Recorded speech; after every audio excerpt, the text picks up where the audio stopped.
Cubs can give him a couple of runs with which to work early. Corey Patterson, Joe Girardi in the #2 slot, ahead of Sammy Sosa, Fred McGriff, and Moises Alou, who's back in the lineup. Bill Miller, Bobby Hill, Augie Ojeda hit 6th, 7th, and 8th. And Mark Pryor will bat 9th against Dave Williams. And Dave, this guy's a funny guy, Dave Williams. He started the season very well, but has really been pounded the last 3 or 4 outings. Last 3 outings has not been able to get out of that 4th inning. And we talk about Mark Pryor, 21 years old. This guy only 23 years old.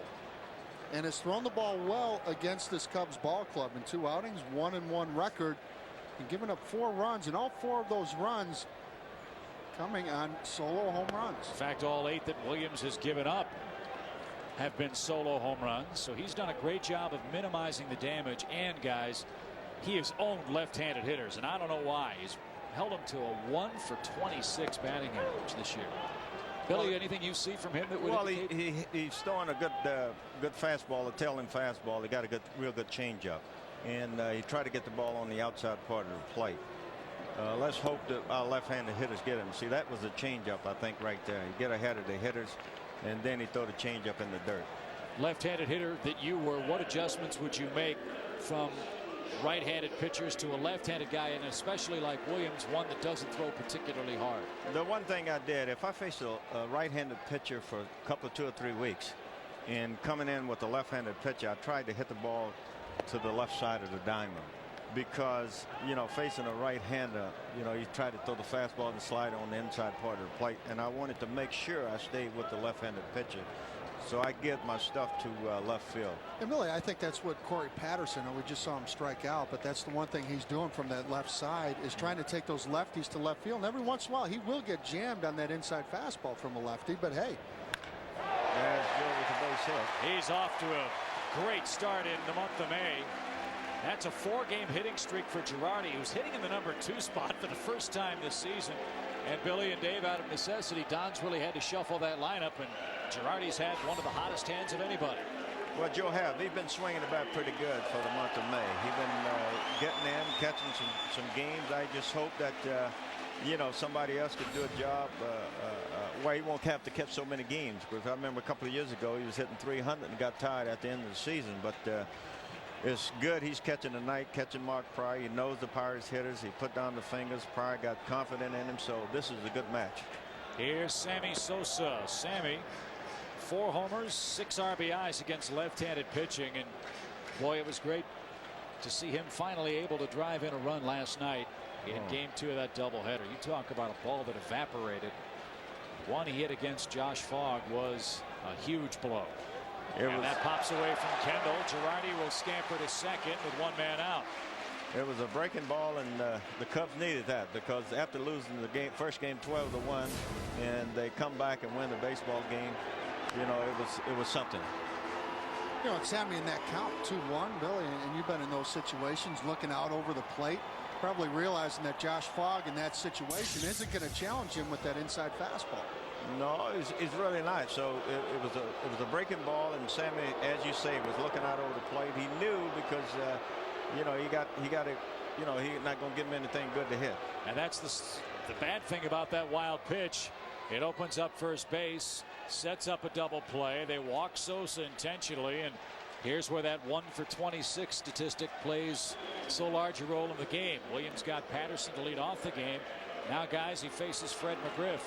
Well, hopefully McGriff look at this pitcher, Dave Williams, as a pitcher he faced throughout the major league, and just kind of put him in that vision and look at him as that kind of pitcher. But Fred, you know, he hit the ball to left center field, so he might be on this guy and get a base hit to left field. That's exactly right, Billy. I like to see Fred McGriff, when he gets extension, drive that ball to left center. When he hit the baseball last night over the fence, you know, he hit it to left center field. That's Fred McGriff. That's how he normally hit the baseball. Wind is blowing out tonight, and so pretty much any alley is a wind tunnel, but you know this place better than anybody else. If you can go that way on any day, you've got a chance, don't you? You really do, because the gate always been a place where you had a little draft there, and because I hit the ball to left center and right center, you know, I hit a lot of home runs in left center field. No balls and a strike, and Kendall makes the stop to even up the count. Our good friends at AT&T Broadband in Homewood, Illinois. Welcome to Chicago on a special night. Billy Williams, the Hall of Famer, is with us. And Mark Pryor making his major league debut for Don Baylor and the Cubs this evening. There's a rocket into the right field corner. That's going to score one for sure. Here comes Sosa. He's flying around third. He's going to score. And McGriff with a double puts the Cubs in front.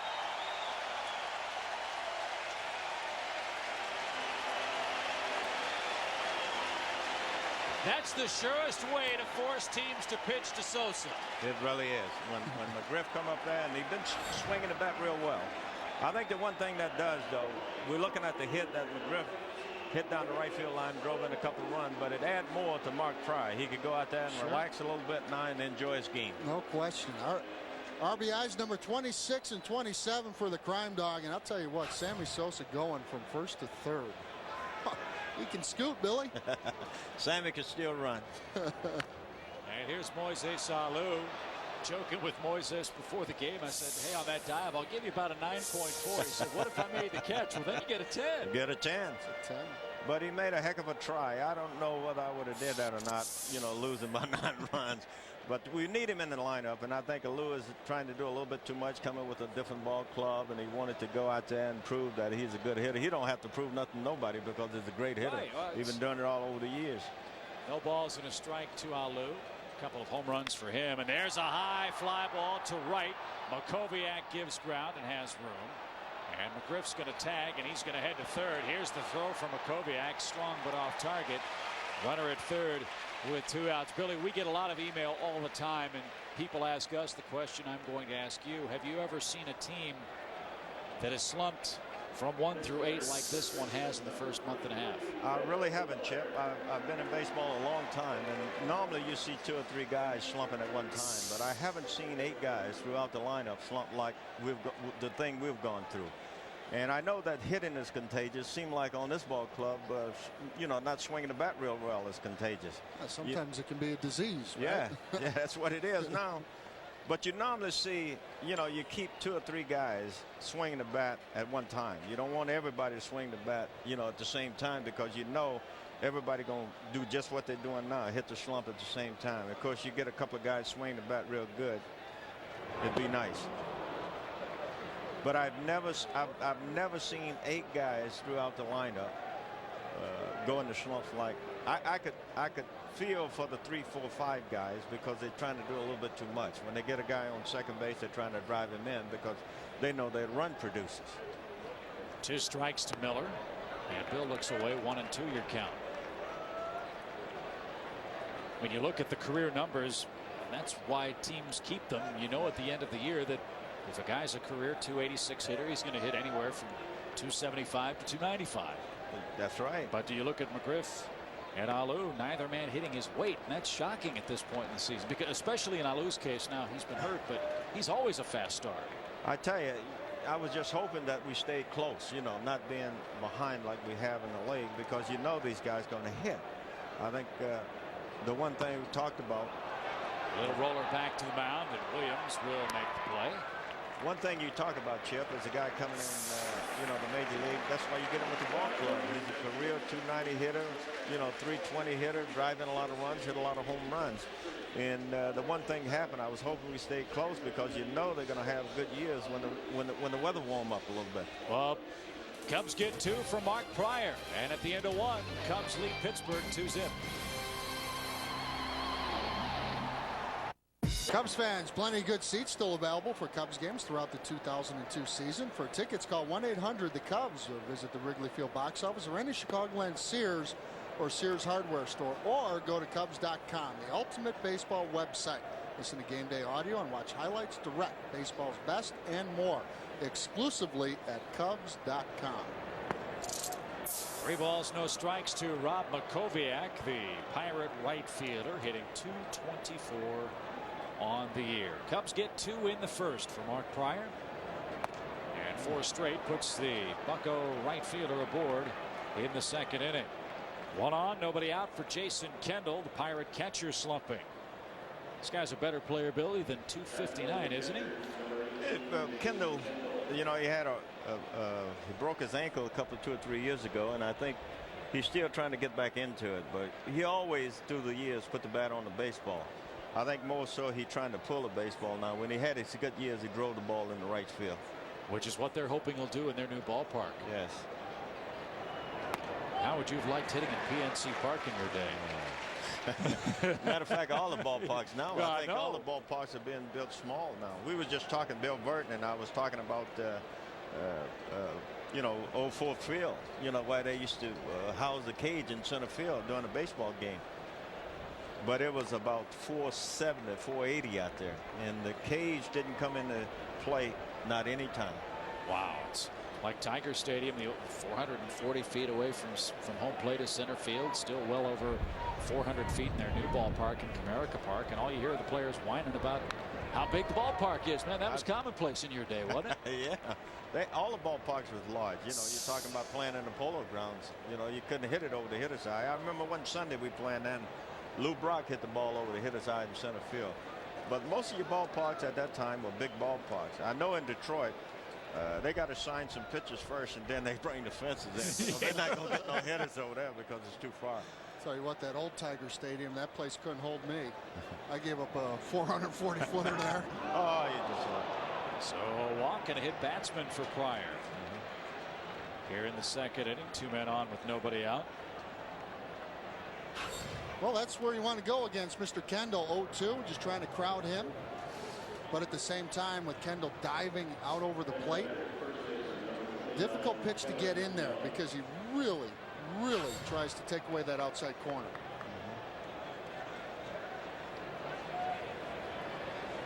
So a little control problem for Mark here in the second.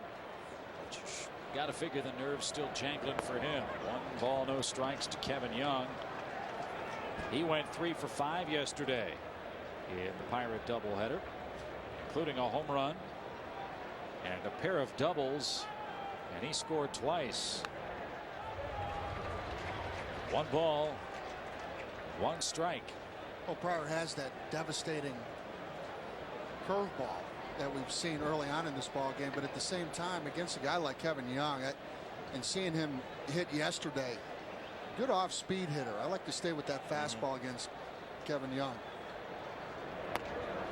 Well, when you talk about a guy like Kevin Young, you always talk about a player with a slider speed bat. Exactly. And that's what he has. Mark Pryor got the good fastball.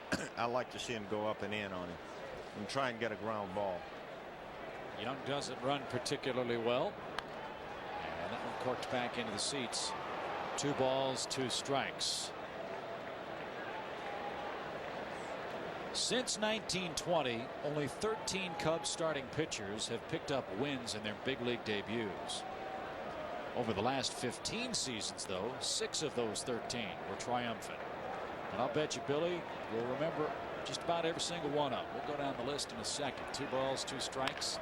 There's that breaking ball. Miller, second one, first, 2. If that ball had been hit 4 feet to the right, that might have been a triple play. Wouldn't that have taken the cake? Right. Kobiak to third, 2 outs.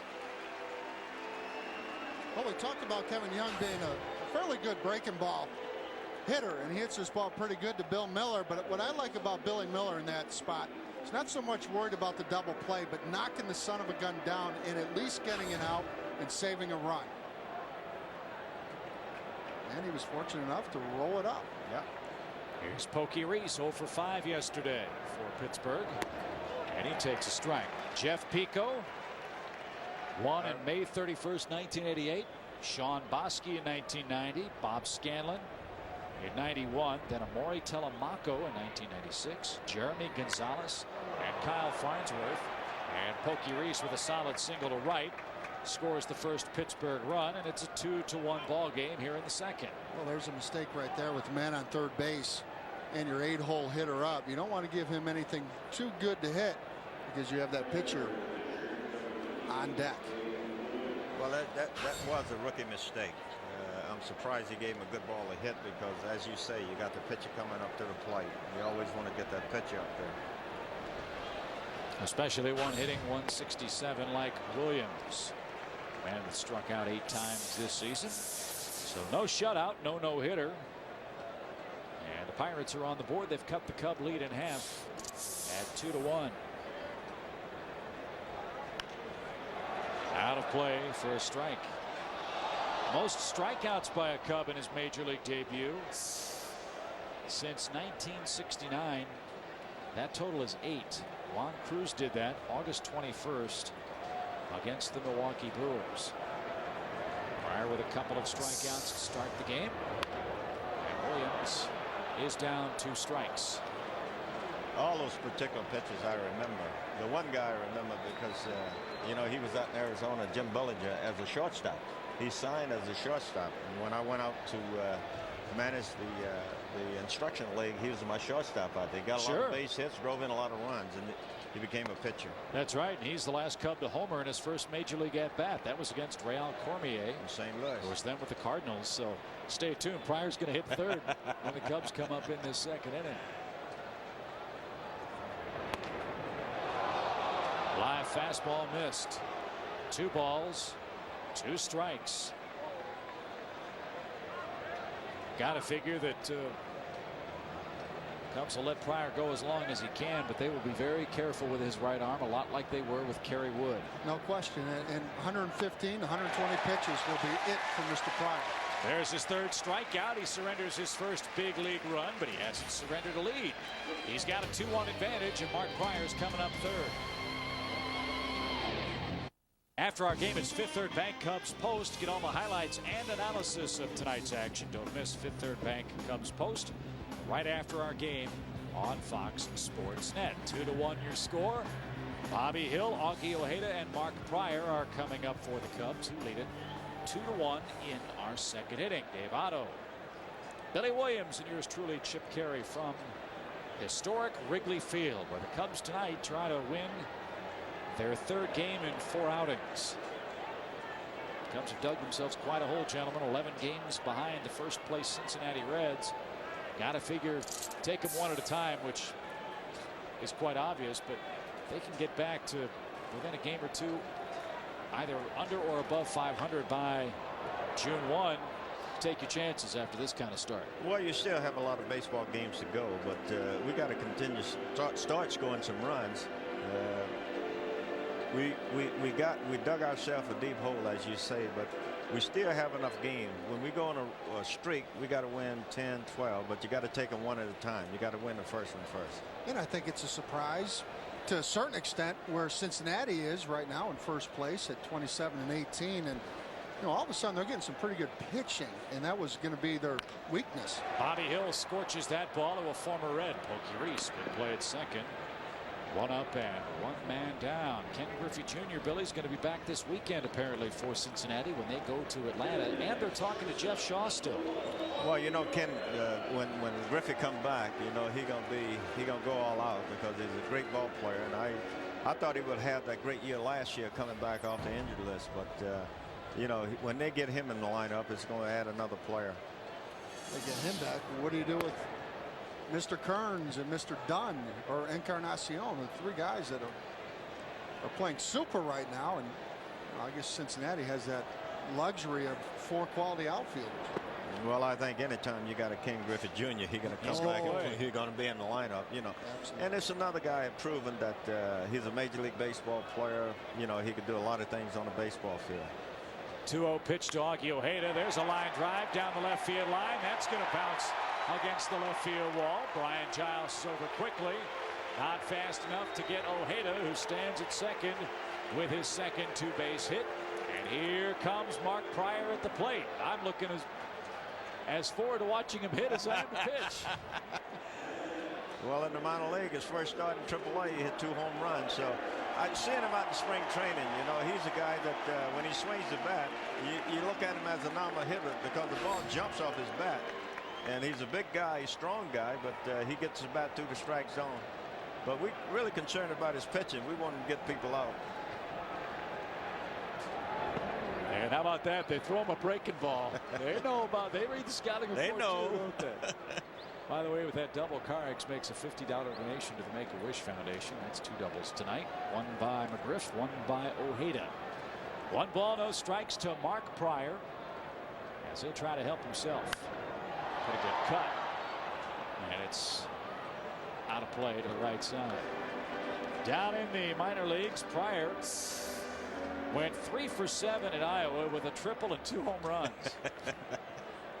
He was really slumping at West Tennessee. Went 2 for 12, and he also hit a home run.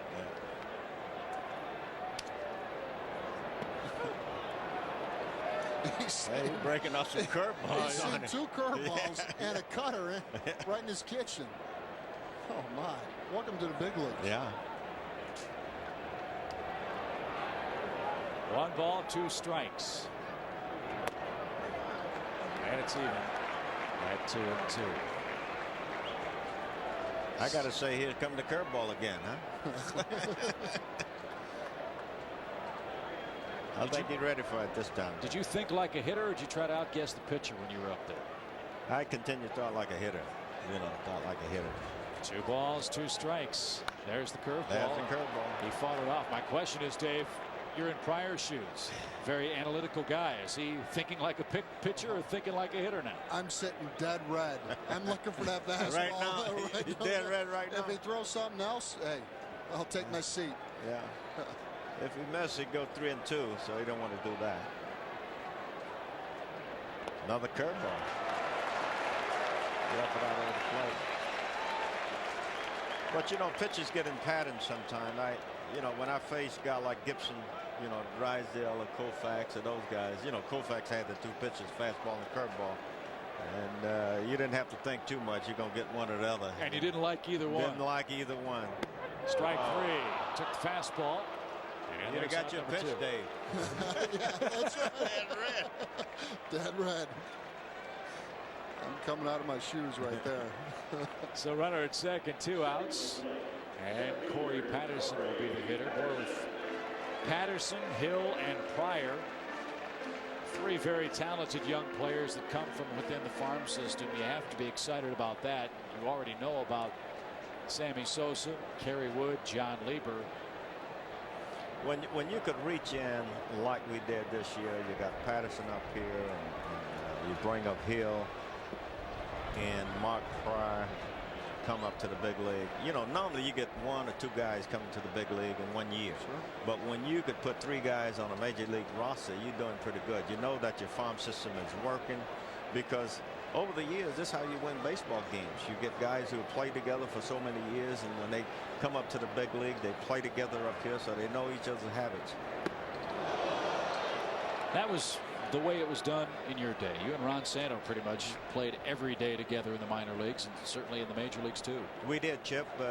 When I reached AA baseball in 1959, Ronnie just had signed, and we played those years in AA, and then we went to AAA and played. And of course, up here in the big league, we played in so many games. I think we lead the 2 guys that have played more games in the major league than everybody. Teammates who played more games in the major league. So we had a good time. It was a friendly competition. We got in a lot of competition. He wanted to hit more home runs than I did, and I wanted to hit more home runs than he did. So we kept each other going by talking, hitting, and it was a thing that we just had so much fun playing here, because we was together for about 6 years. Santo, Beckett, myself, Ernie, Randy, Gene Oliver. You saw it all the other night. We got along real well. We had a good time together. We enjoyed the game of baseball. 2 balls, 2 strikes to Patterson. Well, you look at your numbers. The most astounding number to me, out of all your numbers, your 426 home runs, your 2,711 hits. But the one that really stands out to me is 1,117 games played in a row. Yeah, Cal Ripken who? Yeah. But it was fun. I made baseball fun. When you start, I was a rookie, and I came up to the big league and wasn't hitting. I was taken out of the lineup. And I said to myself, when I get back in the lineup, I'm going to play till they tie the uniform off. In the first few years, I was scared of my job. I didn't want nobody to take my job. Right. And then you get to the point where your baseball team can't win unless you're in the lineup. Mm-hmm. And I wanted to be there when my team won. How did that streak end, Billy? It just ended. We were playing in Montreal, And after about 8 years, after 17 games, I just got tired of playing. I know I wasn't going from first to third. Maybe I stopped from time to time to second base. And I wanted to do things to help my ball club win. I wasn't doing that. So we talked about it in Montreal. And when I got back to Chicago, well, in Montreal, Leo said, we're going to break the streak when we get back to Chicago. And I came back to Chicago, and when I first came to the clubhouse, my name wasn't in the lineup, and Joe Malfitano came up and told me, said, you can go back home if you want to. I'll tell you, when I wasn't in the lineup, I was between the clubhouse, the dugout, the bullpen, because I thought, you know, I had mixed emotion about doing it. But after the game was over, I felt fine, and I got back in the game, got back, and, you know, I swung the bat real well. Good at bat continues for Patterson. Boy, Billy, you have to be proud of the progress this young man has made in a very short period of time. Really, when we first signed him, you know, he made some great progress, and then he started to go backwards a little bit. But I think when we was out in Arizona, he found some stuff at the plate, and he's been doing a pretty good job. This is the one individual we was worried about in spring training, whether or not he could be an everyday baseball player and play center field. He's done a tremendous job. I see him moving Sammy and moving Lou in the outfield, because I told him center field in charge, you got to take charge. That went off the end of his bat. He skies it into left center field. Giles and Hermanson nearly collide, and the center fielder Hermanson makes the grab, and that retires the side. No runs, one hit, one left. Top of the Pirate order will face Mark Pryor for the second time when we come back for the third.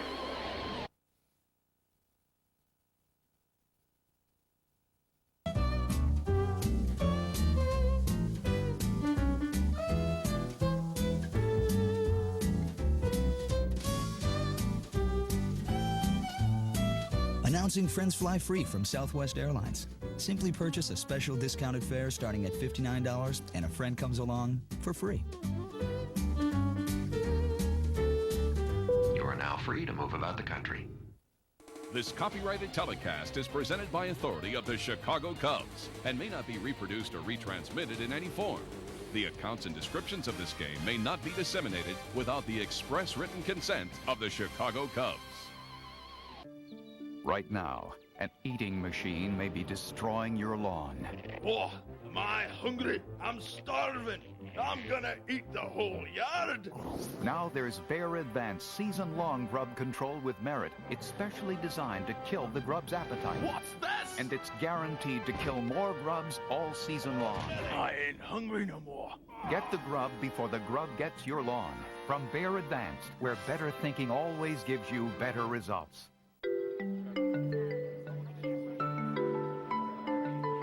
America's best-selling luxury SUV now has a stylish limited edition, the Lexus RX 300 Coach Edition, with 2 complimentary coach bags, a premium leather-trimmed interior, and bird's eye maple accents. Consider the road properly accessorized. See your Chicago area Lexus dealer. And calling all Cubs fans, if you're looking for comprehensive coverage of your favorite team year-round, then sign up for a subscription to Vineline, the official monthly magazine of the Chicago Cubs. Vineline offers its readers exclusive player features, team analysis, and unparalleled minor league coverage every month. Subscriptions start at just $22.95. Call 800-248-9467 to order Vineline today. Well, Chad Hermanson didn't follow the Hollywood script of Mark Pryor. He hit a 3-2 pitch up the middle and made Pryor go to the stretch the first time in the big leagues. Well, each time Mark Pryor go out there, I think he relaxing a little bit more. Because certainly when you come to the major league, you know, you have those jitters. And I don't care. He said he'd been in great competition, you know, but coming to the big league, pitching in the big league, you know, under about 50,000, 60,000 people that going to watch him play. You know, here in Chicago, you get about 36,000, 37,000 people. 1 ball, 2 strikes, and that didn't miss by much, but miss it did apparently. 2-2 is your count. Billy, how long as a hitter did it take you to feel like you had a pretty good idea of what the pitcher's stuff was when you're seeing him for the first time? Well, it takes me, hopefully I could see his repertoire the first time up at the plate. You know, if he throw a fastball, curveball, whatever he throws. But I think after the third time, each time you go up to the plate, you should have him figured out. But I think the third time up, because in those 2 times, those 3 times, you probably would have seen all of his pitches. And it's pretty basic with this guy, isn't it, Dave? I mean, there's nothing fancy. It's just very simple, very fluid. Boom, here's the baseball. Really jumps out of his hand, and then also with that breaking ball, you saw that to Chad Hermanson, that tight rotation, difficult to pick up. That's a hammer. Billy, you've seen a few hammers in your day. Huh? Yes, I have. And when you talk about hammers, you talk about a guy like Koufax, Sandy Koufax. He had one of the best hammers. Fastball and curveball. And we always talked about, you know, when you could read his pitches. I remember the night he put 1965 when he pitched a no-hitter. That particular night, you know, Beckett hit second, I hit third, and as Beckett was walking back, as Sandy Koufax struck Beckett out, he was walking back, and Sano asked him what he had, and Beckett said he got nothing. Oh. Let me ask you this: who had more hits against Koufax, you or Sano? I did a thing out in Los Angeles the other day, and Lou Johnson, you know, a lady was there with a buck, and I hit almost 270 off of Koufax, hit 2 home runs. I was surprised as hell myself. As we kid Ronnie all the time, we say, Ronnie, did you ever get any hits off Sandy Koufax? And he gets his look on his face like. The one guy was at the banquet the other night. Every time the Cardinals, Atlanta played the Dodgers, Gene Oliver normally hit Koufax real good. Wow. Breaking ball, see you later. That's 5 for Pryor. And he's throwing the whole kitchen sink at him right now, Dave. He's got his repertoire humming. Well, no question with that breaking ball, which leads me to question, how would you hit Sandy Koufax breaking ball? Between the seams? I tell you, it's a thing. He was one of those 12-6. And sometimes he throw the curveball so much it act like a screwball. It goes away from him. But you know, it was tough. I've seen guys break bats hitting the ground balls trying to hit the curveball. Wow. Brian Giles struck out looking his first time up. When you were reminiscing about old Forbes Field, it brings to mind that Giles had an inside the park home run last night. That was his first in his career. But what is so surprising is, in the grand history of the Pittsburgh Pirates, that was the 614th inside the park home run as an organization they've had. Well, that's because of the big ballpark in Pittsburgh. You know, the ball get on the side of the cage. If Bill Burton or somebody come in and try to make a shoestring catch, you know, the outfielder going to have to go about 480 feet to pick up the ball. It was a long way out there. And if you dive and miss. If you dive and miss, that's an inside the park home run. So Giles with a base hit to right.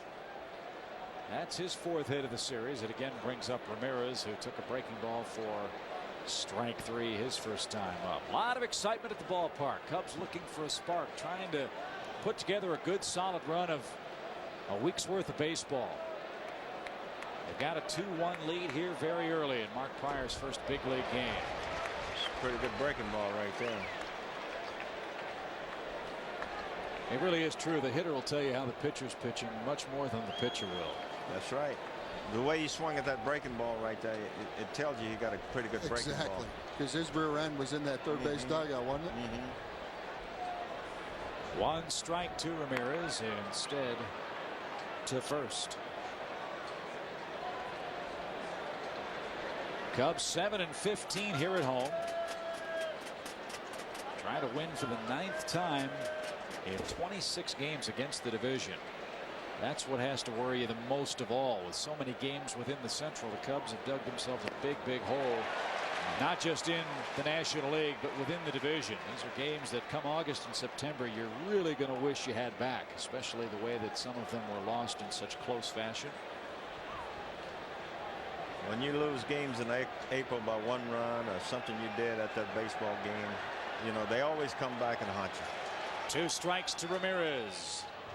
And he is still alive. Cubs trying to gain ground on the Reds. Reds not complying. Cincinnati just put 4 on the board in the 5th. They lead the Marlins 4-0. Todd Walker has hit a home run off Ryan Dempster of Florida. And you're right, David. I think the Reds are for real. They're playing great. Runner goes on the 0-2, and that's in the dirt. No chance for Girardi. Giles steals his 5th base of the year. You know, Pryor right there, after Giles went in motion the pitch before, tried to shorten his delivery just a little bit. But on 0-2, as a runner, you're probably anticipating the breaking ball. Gets a good jump from first base. And even if Girardi fields that ball cleanly behind the plate, it'd be difficult to throw Giles out. 1 ball, 2 strikes. Runner in scoring position for Ramirez, and again he fouls it away. Mets trail at Philadelphia 5-2. The Phillies pulled off a trade today. They sent John Mabry to the Oakland A's for Jeremy Giambi. So Oakland is Giambi-less now. And the A's, boy, they've really shaken up their roster. They sent Frank Menechino, Carlos Pena, and Jeff Tam to AAA. That might shake up that ball club. They have really struggled out of the gate, but they won today 7-6 at home over Baltimore. 1-2 to Ramirez. Good at bat. Carlos Pena was a young, promising prospect with the Texas Rangers, and when I saw him out in Arizona, I thought he was going to have a good year. Matter of fact, the first couple, 2 or 3 games, he hit a game-winning home run. I thought he was going to be all right in the major league, but sometimes, you know, the second time around, if you're playing a team and they find you out, it's constant adjustment on the big league level. You always have to make adjustments. Again, the 1-2. Elsewhere in baseball, Braves are leading in Montreal 2-0. Tom Glavine's going for his 7th win of the year. Milwaukee and the Dodgers are scoreless after 2. And the Cardinals just tied the Astros 1-1 in the 2nd. Roy Oswalt against Darryl Kyle in St. Louis. 2 balls, 2 strikes to Ramirez. 2-1 Cub lead. And he strikes out the side for the first time in the big leagues. Mark Pryor takes care of Ramirez. He struck out 6 through 3. And he maintains a 2-1 lead.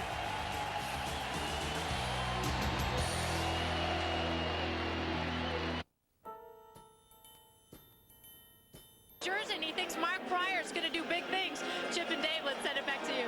I don't know about the best player the franchise ever had. The guy's been in the major leagues barely long enough to bake a loaf of bread, for crying out loud.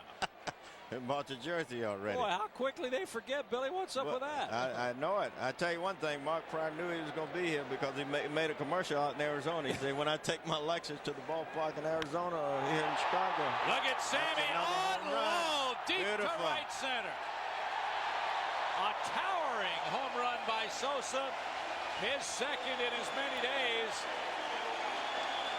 And that's like he dropped the accelerator to the floor of one of those Lexuses. Well, when Sammy hitting the ball that way, he's staying on the baseball because over the years he drove the ball to right field pretty good.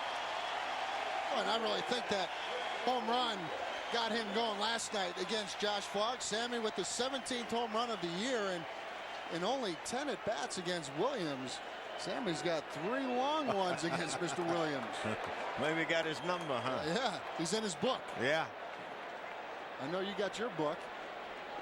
Oh, yeah, I keep it around. You keep it around? Yeah, I keep it around. 17 home runs, 28 batted in for Sosa. Well, yeah, you know, the strangest thing, when I played here, Fergie was a pitcher, and I played left field for so many games behind Fergie when I went to the major league. And I'm playing with the Oakland A's. Fergie pitched a 2-hitter, and I was the only one to get the hits. And I said, if I had known you were going to pitch a 2-hitter, I gave you those while you have a no-hitter. Yeah, I shoot. McGriff pops this one up left side. It really was funny, too, the last couple of years. As Wilson puts the screws on that. Watching Sammy Sosa hit his home runs in games that Caray would pitch. Now we see him doing it in a game that Mark Pryor is pitching. I don't know how many home runs Sammy has hit when Caray Wood pitching. I think because of excitement, you know. When Caray pitches, Sammy normally hit a home run. I don't know how many he hit, but all the time seemed like when Caray is on the mound, the excitement of Caray Wood pitching, Sammy has hit a lot of home runs and gave Caray, you know, some big runs. Moises Alou flying to right. And is 0 for 1 on the day. And did you ever feel, and I think there's some truth to this, Billy, when you have someone like Caray Wood, when you come to the ballpark on those particular days when Woody's pitching, or John Liebert, you have a different feeling coming to the ballpark, don't you? Well, you do. It's kind of similar to when Fergie Jenkins was a pitcher. After winning 20 games 6 years in a row here, every time he came or every time we had to play a big game with Fergie on the mound, you was pretty sure you was going to win that game, and you did everything to help him win, because he was a guy that go out there and give you 9 innings. He wanted to stay out there, and he was a guy, a great competitor. There's a line drive into the right field corner. That's Moises Alou. Well, when he hits the ball, it has an unmistakable sound, and he's going to gallop all the way to third as the ball skipped past Makoviak. We'll see how it's scored. Should be a triple, and if it is, it'll be his first. Well, this is a pretty good game plan right now by the Cubs. We saw Joe Girardi line that ball for a fly out to right field to start off this inning. Sammy going the other way to right center, and now Moises Alou looking for that fastball out over the plate, and he hits his first triple of the year. Well, this is really good. You know, when you got a tailing fastball pitcher on the mound, and I always try to look, if I had a right-handed pitcher on the mound with a tailing fastball, I look middle plate away. And I think that's what those hitters did. They look middle away because he have a good changeup too. You cover 2 pitches. You stay on the fastball and you hit his changeup. Until he can prove that he can get the ball inside like he does like right he did now. just then. Bill Miller flips the bat away in disappointment as Alou is left stranded. But what a night in Chicago. Mark Pryor debuting. He struck out 6. Sosa's hit a home run again, and the Cubs have a 3-1 lead. These guys are scoring runs, but Joe got on base. He scored a run. He's been handling Pryor excellent. Dave, what do you have? Boy, clicking on all 4 cylinders right now, Mike Bielecki. And one of my keys, get comfortable early. And Mark Pryor has certainly done that. And it's amazing, too, when you go out on the mound, and Billy, I'm sure your first big league game, I don't know about you, but when I stood on that mound for my first big league game, it was just, my hair was on fire. And he is calm and cool. Yeah, 7 strikeouts. The last 5 outs he's gotten have come via the strikeout. 1 away in the Pirate 4th. Let's peek at tonight's Aflac trivia question. We'll see if Billy has the answer to this one. Who was the last Cub to throw a complete game shutout in his major league debut? I think I know that. We said his name earlier in the telecast. That's the only hint we're going to give you. 1 away for Kendall, hit by a pitch his last time up. Not only is this game generating a whole lot of interest around the country, but Jeff Weaver of the Tigers has a no-hitter through 7 innings. As they face the Indians, they're now in the top of the 8th inning. And he's 1 out away from taking it into the 9th. He's thrown 103 pitches at Comerica Park. You know, talking to some hitters about Jeff Weaver, he's not filthy. He's dirty. He's got great stuff. He might be traded too. 1 ball, 1 strike. That's why 1-2. I think Pryor began to settle in now. You know, we got him some runs, and he's gotten comfortable on the mound, so he's getting all his pitches over now. 1 ball, 2 strikes to Kendall. And there's a little tapper to short. That ought to be easy. 2 out.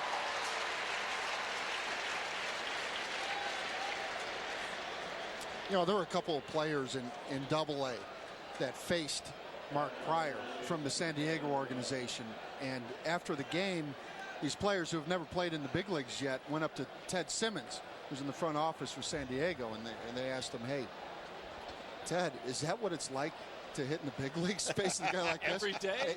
And Ted goes, "No, this is something a little bit different." A little bit different there.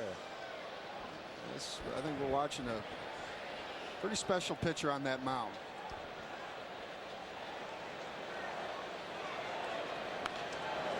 You know, when you talk about Pryor, you talk about Woods, you talk about Labor, you talk about Cruz, so you're starting to get some pitchers in the big league now, and this is why winning games start with the pitching on the mound out there, so it's looking good.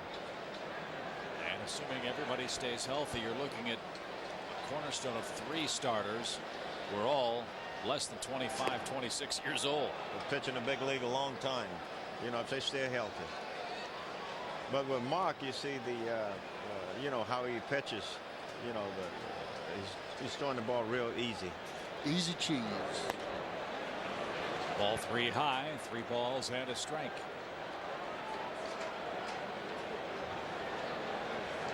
His uniform number's 22, but that ball comes out of there more like a 45, doesn't it? Yeah, it does. Swung on it high in the air center field. Patterson back on the warning track. He reaches up, makes the catch, and that retires the side. Young hit it hard, but hit it to straightaway center, and Pryor works a scoreless 4th.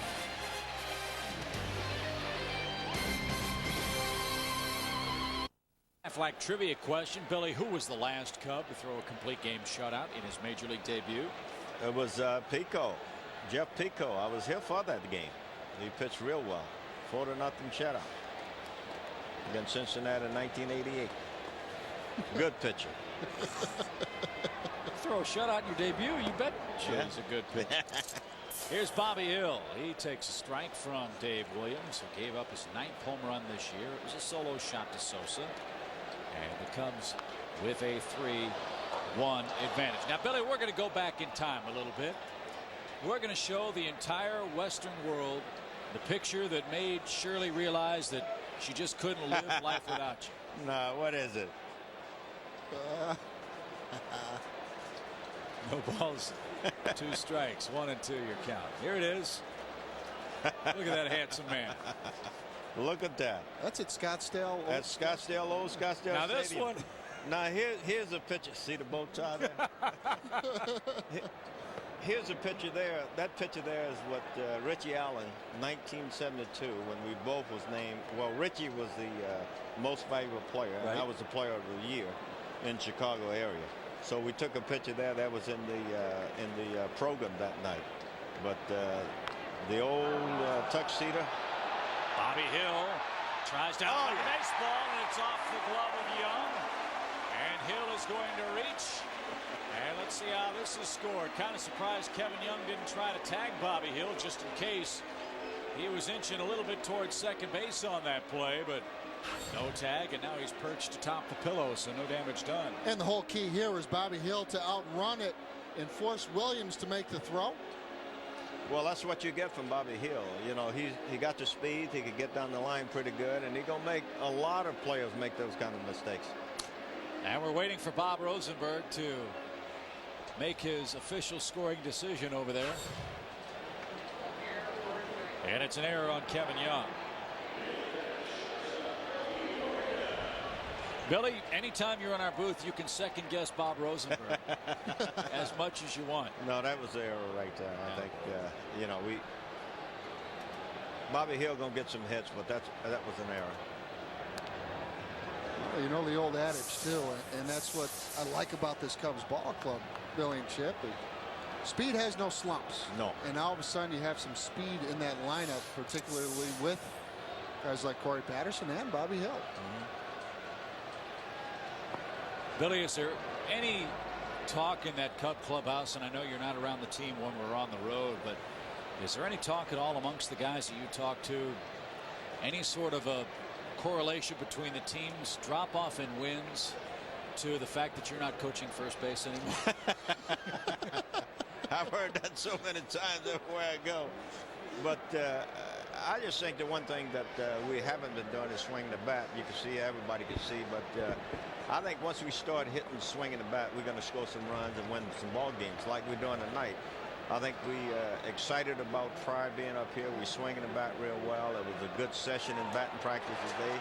I was standing around the cage, and everybody feel pretty good about the team. Nobody has given up, and I think this is, you have a veteran club here, and I think they feel that you have a long season, and the season just not over today. You know, they got to play 162 ball games, and I think the players really feel that they could put a streak together and go and win some ball games. First stolen base in the career of Bobby Hill, by the way, as he's at second. Remember, Williams has not gotten out of the 4th inning in a long time. So this is the 4th. Bullpen up for Pittsburgh. They've got another lefty up and working at the moment. Any regrets, Billy, about not being in uniform on a full-time basis? I know you've served a long term here with the Cubs as a player and a coach. Well, Chip, after 50 years, I decided to move on because, you know, I've done it enough. I've traveled many years, and I wanted to spend some time to see my grandson play.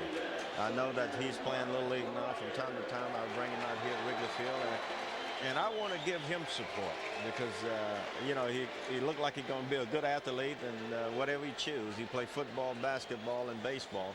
Hopefully he played basketball where he could have a built-in instructor. Now, I think all of us sometimes forget that without the backbone at home, you wouldn't be able to do what you've been able to do professionally. How's Shirley handling you being around all the time? She's handling it real well because, you know, like many years I've been traveling. Seemed like we've been married 42 years, so we've only been married 21 years. Yeah. So we're having a lot of fun. The grandkids keep us going. We enjoy life, and like we was over in Milwaukee, you know, when we're close around, I could take some trips if I want to, but I just decided to spend more time at home around the family, and of course enjoy the grandkids a little bit more. Would you envision any other opportunity to get back in the game of baseball, or have you turned the page completely on that, or can you ever do that? Well, I don't know if I could turn the page or not, because baseball is my life. I signed to play baseball, you know, 2 days after I finished high school. I was on my way to Ponca City, and baseball has been my life. I've enjoyed every moment of it. I'm still enjoying it, but you know, to turn my back on a profession that I've enjoyed so many years, that I've liked, I've loved, and I still enjoy. So I'm enjoying what I'm doing right now. I come out to the ballpark. I talk to the players. I work with some of the outfielders in the outfield. I hit the fly balls and stuff like that. So I'm still a part of it, and I'm still enjoying it. And Billy, you get to hit the golf course, and you know it took you 18 years to get 2,711 hits. You can do that one afternoon now. I know it. If you play on a golf course like Butler, you know, we played out there the other day. I hit the ball a long way, but long way sideways. Often. But Ernie, myself, and Joe Carter played. Joe Carter's a good golfer. 3 balls, 2 strikes. You know, how about this? With the man on second base, Bobby Hill on second base, the Cubs sacrificed Hill over to third base. And normally, you know, with the pitcher up, you're just taking your hacks. Instead, you know, the way Pryor has been able to swing the bat in the minor leagues, Don Baylor saying, hey, let's take a shot here with the man on third, and Pryor trying to get him in from third. Well, this is a different attack here. Funny hop. Pokey Reese handled it. 2 outs. You don't normally see this. You know, you're sacrificing where the pitcher could hit the baseball and, you know, drive in a run. But because Pryor, the good athlete he is, you know, his past, you know, hitting the home runs, and Baylor saw him out in spring training. You know, he swings the bat real well, so we were taking a chance on scoring another run for him. Just a beautiful night here in Chicago. Finally, guys, spring arrived today, it appears. This is really nice. You know, it's not too hot and not too cold. I think the players are enjoying this particular day. It was good all day. The sun was out, and it's just a nice day to play baseball. Patterson up the middle.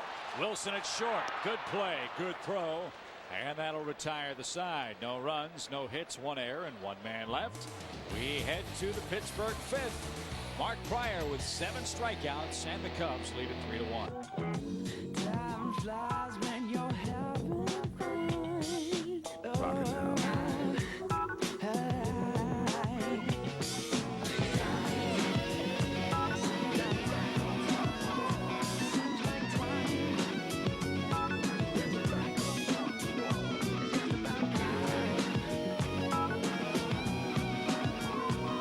Cold filtered MGD. Pure beer for a pure night out. Shut the window. It is.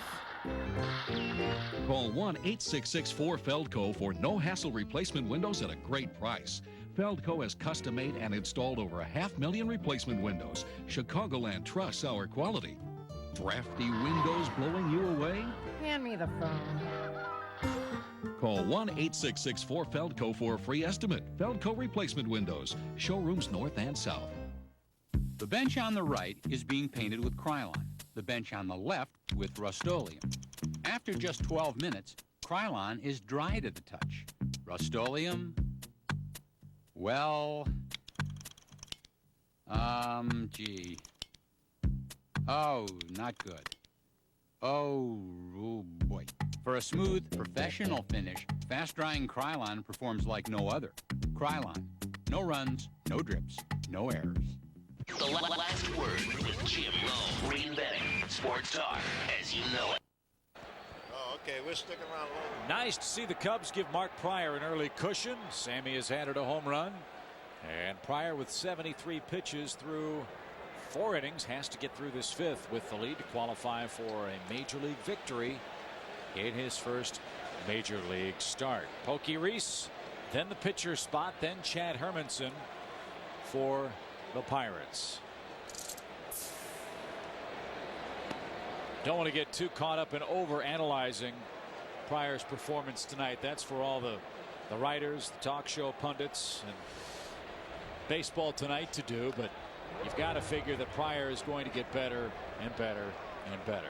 This is true, Chip. I think when he made it to the major league, I know that he talked about it yesterday in his press conference. He's pitching a lot of big ball games, but I think the one thing he got to do now is learn the hitters. I think when he started learning the hitters, who could hit that fastball in, who could hit the fastball away, this when he become a better pitcher. I think the best thing that's going tonight that he got Joe Girardi behind the plate, and he just playing catch with Joe Girardi. Anything he put down, he's going to throw the pitch. Reese scalds that to center. Patterson, dead run, still going. What a catch! Speed. Hey, that's like the whistle he used to do it. Speed. 1 out in the 5th. You know, did you see Corey Patterson? You know, he read the ball off the bat, and then he put it into a different gear. He did. You know, like Lou Brock when he played out there. You know, Lou was fast. He made a lot of mistakes as an outfielder, but his speed caught up with the pitch. Yeah. And with that speed, you can run down some mistakes, can't you? Oh, yeah. Oh, yeah. And that's what he does. How about Pryor giving himself a pep talk? And Williams hits with 1 out. He's down a couple of runs. Billy, one of the criticisms that fans have about this Cub team is that the perception is doesn't have a whole lot of fire. Doesn't have a whole lot of guys on it that are going to kick over a water cooler or throw the bubble gum or rip a base out in frustration. I don't know what that has to do with winning or losing ball games, but is that a fair assessment of this team? It's a fair assessment, but it doesn't have anything to do with winning and losing. I know you got a guy on first base, McGriff. He's not going to say too much. He's just going to go out and do his action on the field. You know, he swings the bat real well. I think the one guy, you know, if it comes from anybody, it'd probably come from a guy like Joe Girardi, who is a catcher, been behind the plate. But it's a fair assessment of this ball club. You have a lot of guys, professional players, but it's certainly not like the '69 ball club when we had Santo, myself, Beckett, Huntley. We all got on each other. Santo'd scream at himself if he went 4 for 5 for crying out loud. By the way, with that strikeout, that ties the team rookie record in a major league debut. That's 8 strikeouts for Pryor, who has since retired 6 consecutive men in the ball game. It's just like when you talk about chemistry on a ball club. You know, when you start winning some baseball games, you get closer together. And that brings the chemistry on. I think winning brings chemistry. And to add to that thought, Billy, I've seen ball clubs, and certainly you've been part of it, where you go through a losing streak, and you can go one of 2 ways when you go on that losing streak. Right. Your team can separate, or by losing those games early on, that can bring a ball club together when you come out of that slump. It really can, Dave. And I think you know what has happened, what the team should do, you know, when they was losing those games, just get together in the clubhouse, and I think they did that. Just talk about what they could do to help the ball club win more ball games. And I imagine in those meetings you have several players talking about, you know, what they could do, and it brings out a lot in those meetings. Just a closed-door meeting with the ball team, and as you say, it could go either way. And I think the team just left here, Milwaukee Braves. I mean, the Milwaukee Brewers, they came over here, and I think they had a meeting before they played us, and they beat us 3 in a row. I don't know whether the meeting was the cause of it, but they did have the meeting.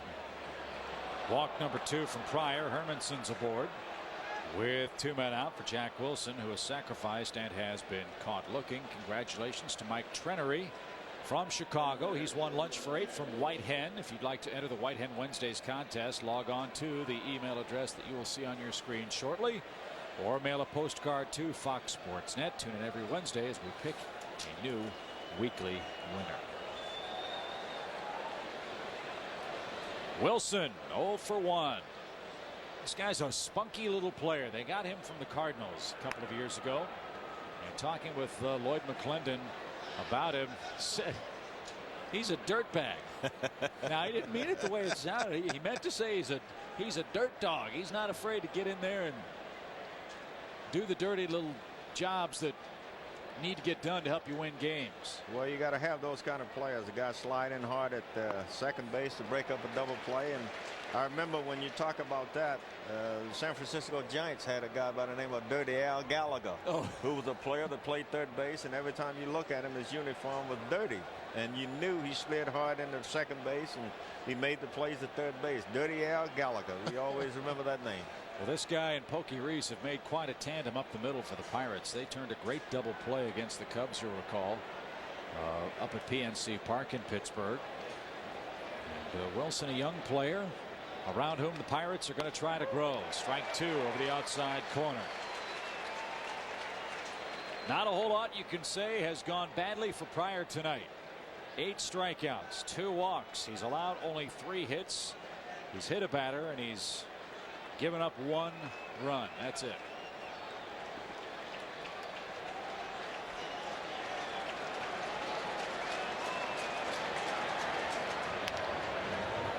That's a good move right there to go over to first base. And the one thing I noticed with Hermanson on first base, he's keeping his wits about him a little bit, trying to control the running game. The pitch before this, he held the ball for just that little bit extra, trying to get that runner out of his rhythm, because this is a running situation right here.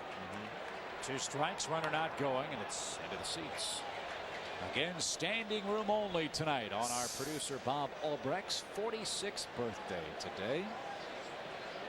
Well, what you do as a pitcher, you know, to break up the rhythm, you slide step, you hold the ball, and you do everything you can to get the timing, you know, bring the timing. What if runner won't get the timing at first base? And this is what Pryor's doing.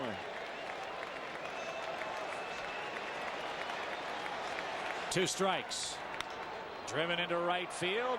Sosa is there, and Pryor's qualified for his first major league win.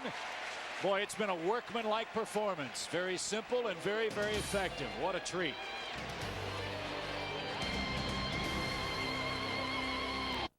Look to pad a 3-1 lead with Joe Girardi, Sammy Sosa, and Fred McGriff up. Mark Pryor has lived up to the lofty expectations with a very, very solid performance.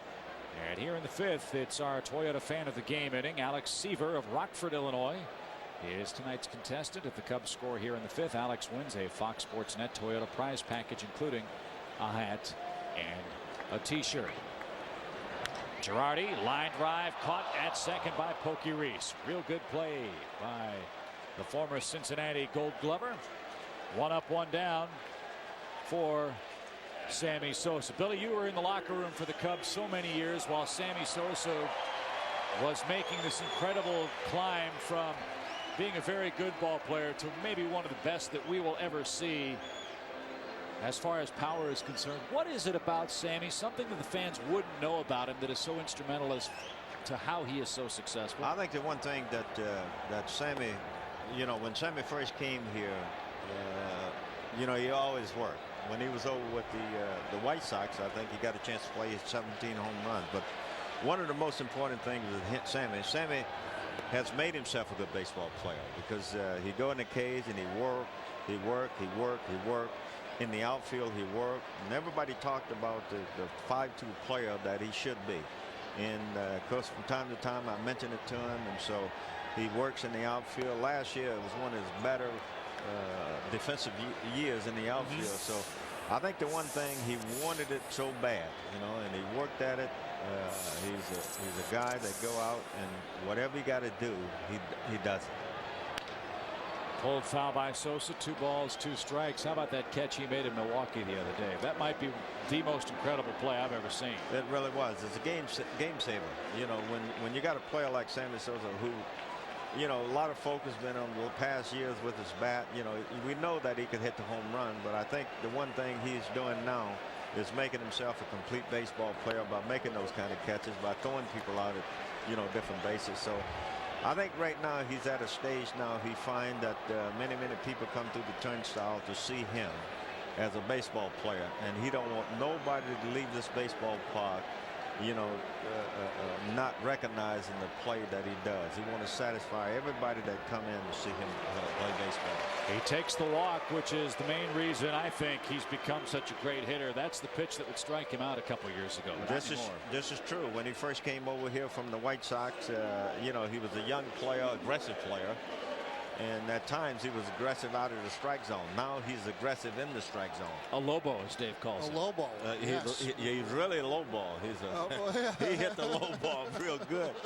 But this is a young player. You know, when you're aggressive like Sammy was when he came with the ball club, he wanted to do so well. And from time to time he went out of the strike zone. It's the same like Sean Dunson when he first came over here with the Cubs. He was a player that he was aggressive at the plate, and he's swinging a lot of bad balls. He struck himself out many times. What are your thoughts on this? A young player coming up and, you know, super aggressive at the plate. I don't like to see coaches or whomever take the bat out of a player's hand and not have him be aggressive. I think Sammy had to learn as he went along, you know, be aggressive, but at the same time he eventually learned. I think this is what you want in a player, you know, aggressive player like a Sammy Sosa or like Sean Dunson. You want the player to come in to be aggressive. I remember many years ago when you know, we used to work out just before we left to go to spring training. Henry Aaron, myself, Tommy Aaron, my brother Franklin, we would work out and we'd go sit in the stands and talk about hitting. And Aaron always said that don't let the ball come to you. Go out and get the baseball. And that's about being aggressive. You go out and hit the baseball. You can't teach aggressive. You want that particular player to be aggressive. I think as he learned the pitches, as he learned what they throw, he'll become a good hitter. 2-0 pitch to McGriff. Dances across. 2 balls and a strike. Cubs have a couple of potential Hall of Famers in the lineup in Sosa and McGriff. McGriff, a borderline Hall of Famer. He's 26th on the home run list. He's 50th on the RBI list. He's got a World Series championship, and he's got a base hit to right. 2 men are on, 1 man is out. So much talk too, Billy, about the new rules for the Veterans Committee, and I'm sure we all have a pretty good idea of the answer to this, but why isn't Ron Santo in the Hall of Fame already? I think a lot of people would be interested in your thoughts on that, and in your heart of hearts, you know, should he be and will he be? Sure, I think he should be. I played many years behind Ron Santo in the outfield, and of course, playing third base, I've seen Ronnie make some great plays at third base. And this year, we'll get a chance to vote, as Fergie said the other night at the banquet. And he have 3 guys, you know, Ernie, myself, and Fergie, certainly going to get the vote from us. But I think a lot of people say because we have 3 guys in the Hall of Fame and never won a pennant here in Chicago. But I don't think that should be the reason. I think Santo played good baseball. He was an outstanding player. Has what he got, 6, 8 Gold Gloves, 5 Gold Gloves, 9-time All-Star. Oh. He's done everything in the game that you should see a player do. I guess what is going to be, some say, helpful for Ronnie is that the vote will be now made by his peers, people that saw him play, whereas people my age and younger who may be sports writers or have a Hall of Fame vote, and I don't, but the baseball writers covering the teams now knew Ron Santo and see his name in the baseball encyclopedia, but never saw how instrumental he was to the success your ball club had. They really haven't, Chip. Santo was a great player, and I think the baseball writers now, you normally get 10 years in baseball, write baseball, to get a chance to vote.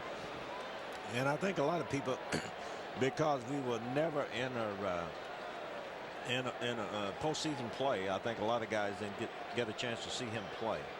But playing left field and see the plays that he made at third base, the outstanding player that he was. There's a bullet up the middle by Alou. Williams knocked to the ground. Around third will come Sosa. Hermanson drops the ball. McGriff takes third. And how about this? 3, 4, and 5 really clicking tonight. Those three men have been on base, Billy, 7 times in 3 at-bats. Well, this is why Andy McPhail went out and got Alou, where he could be right there with Sammy and McGriff. And what they're doing tonight, this is what we expected all year. And I think, you know, they begin to come around. Lou swinging the bat real well.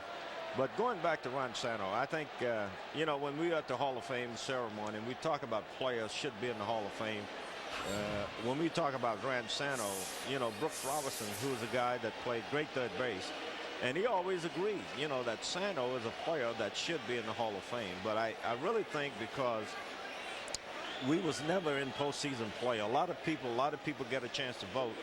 Haven't seen Ron Santo play third base. I know the great years that he had here. I saw it from a left field standpoint, and I think what he has done over those years should merit him to be a Hall of Fame player. I would love to see him get there because I think he should be there. And we all would love to see that, and he'll get his chance next year, 2003. He'll be eligible to be voted on by the Veterans Committee. Ron Valone comes out of the Pirate bullpen to pitch. He'll relieve Dave Williams. We'll take a break and rejoin Dave Otto and Billy Williams from the ballpark right after this.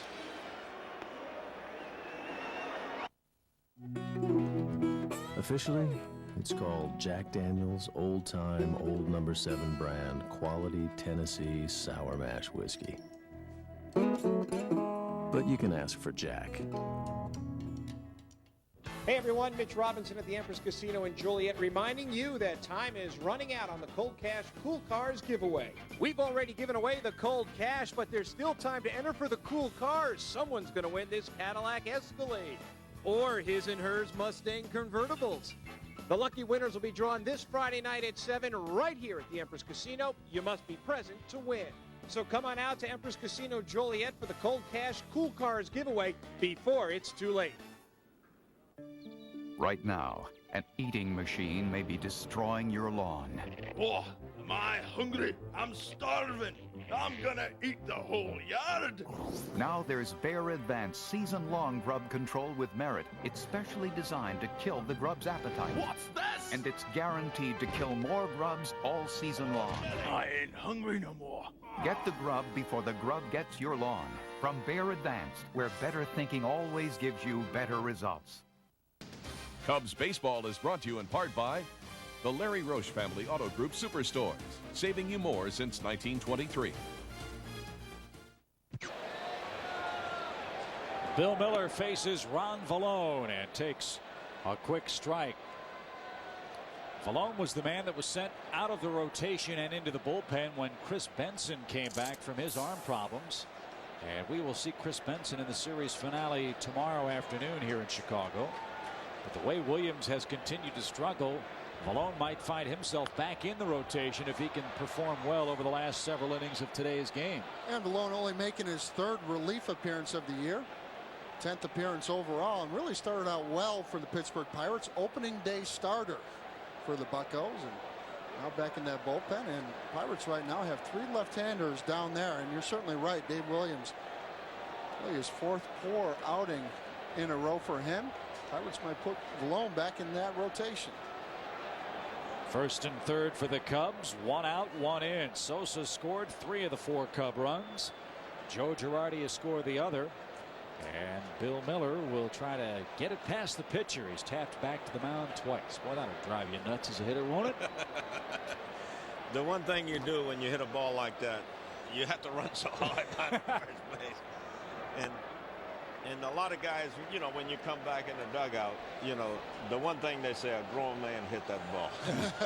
They go about 3 feet in front of home plate. Fred McGriff, 2 hits, 2 RBIs tonight. Sosa, a homer, 3 walks. Alou has tripled, he's singled, he's knocked in a run. So the middle of the order, which had been performing so inconsistently, has come through tonight. That ball driven to right. Good catch out there by Makoviak. McGriff will tag and score. It's a sac fly and an RBI, and it's a 5-1 Cub lead. Good at bat by Miller. No question. 7th RBI of the year. Not only a great at bat by Billy Miller, but that run was scored because of Fred McGriff on that base hit by Moises Alou. Fred McGriff was on first base. And he challenged Hermanson in center field and got all the way to third base to set up this sacrifice fly. Well, when you're up by 4 runs, you could take a chance on that. You know, he got to throw you out at third base. So he might not take that chance. He might just go ahead and throw the ball to second base. But if you're off and running like McGriff was, you can make it to third base. Bobby Hill rolls it to third. Ramirez goes the short way, and that retires the side. Billy Williams, our time was too short. Great to see you. Thanks for spending some time with us. You got us at Mark Pryor to this point. We'll see if we can get the save for you. Well, I enjoyed it, Chip. It was a fun night, you know, to see Mark Pryor come up to the big league and do what he's doing. I know there's been a lot of talk about Mark Pryor in the minor league, and when he get a chance to come to the big league and his team score some runs, although we haven't been swinging the bat well, seemed like we was up for the task tonight because Mark Pryor was going on the mound, and he pitched real well. So I'm going to leave it with you guys. All right, it's on us. I'm going to leave you on a winner, okay? Billy, but it's been fun, and I've enjoyed every moment of it. 5-1. Back with more in a minute.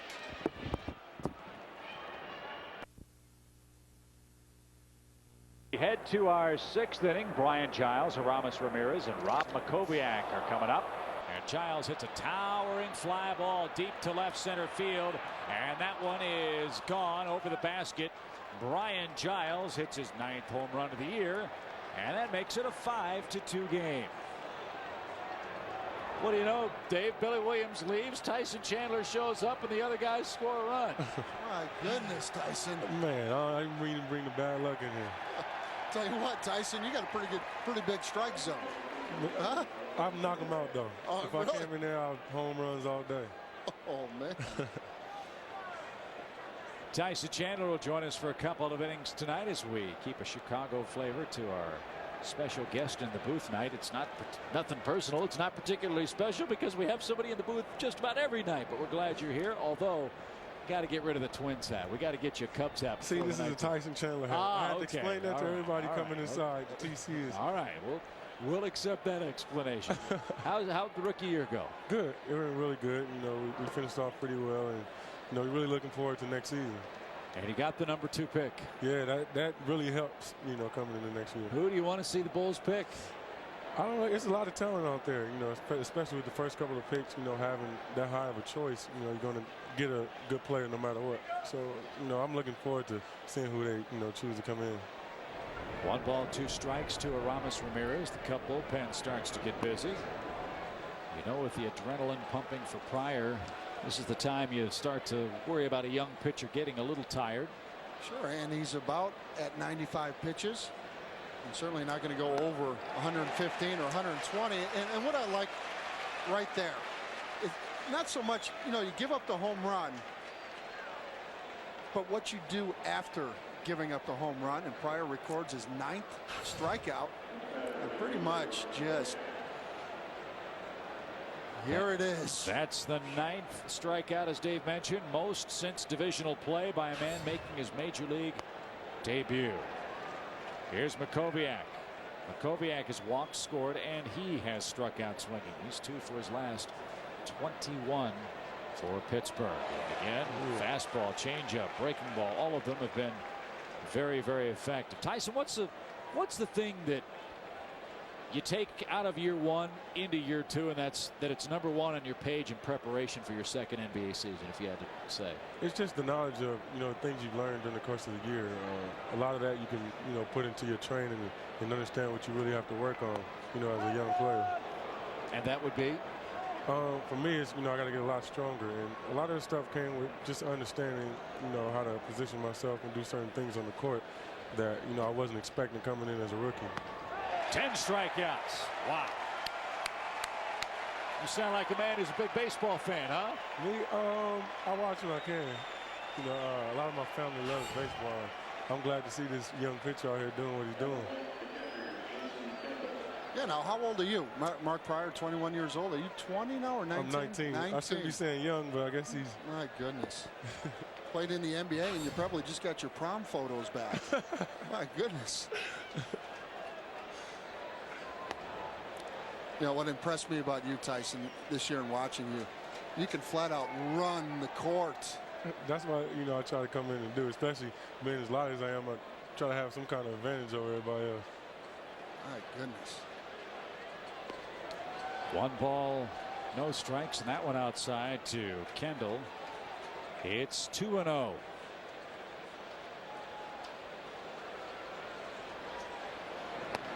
What was it like the first time you had to go in and check Shaquille? Oh man, that's a big fella. That's a big guy. I let Eddie do all the checking. I just try to come across and get a couple blocks. Weak side defense helps against that. That and the hack-a-shack. 3 balls and a strike to Kendall.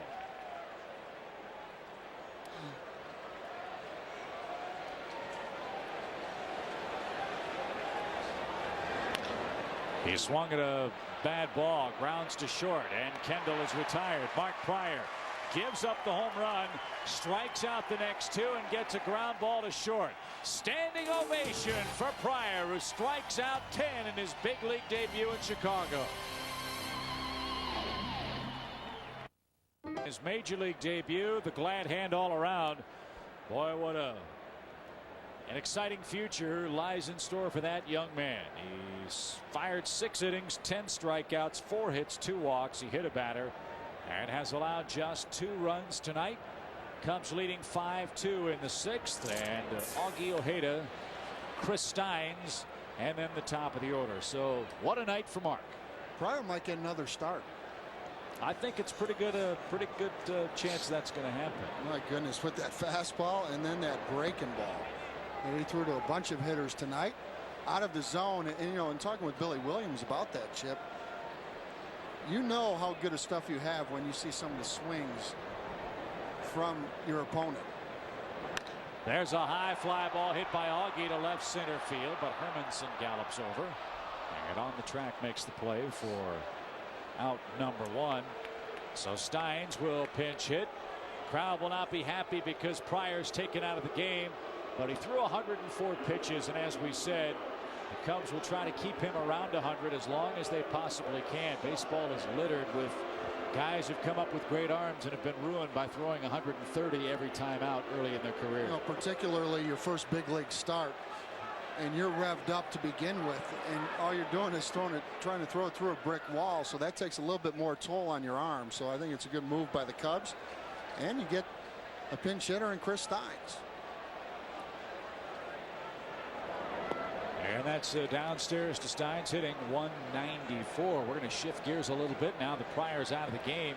We got some Tyson Chandler highlights to show you from his rookie season with the Chicago Bulls.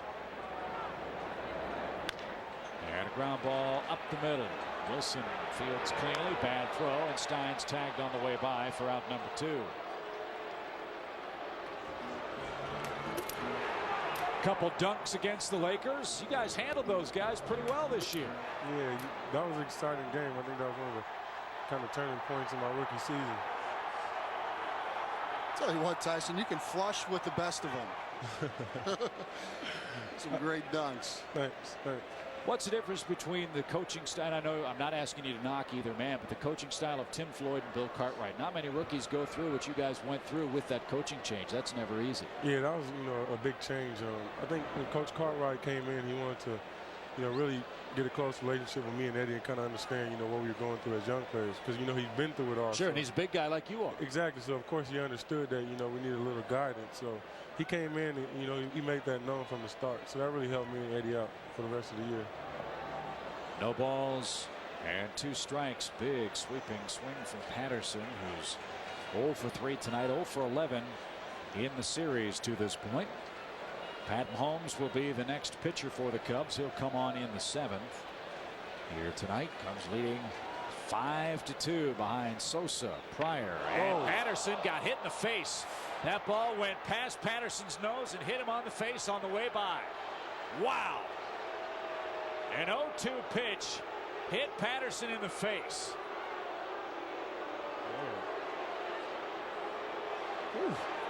That was a half inch from disaster.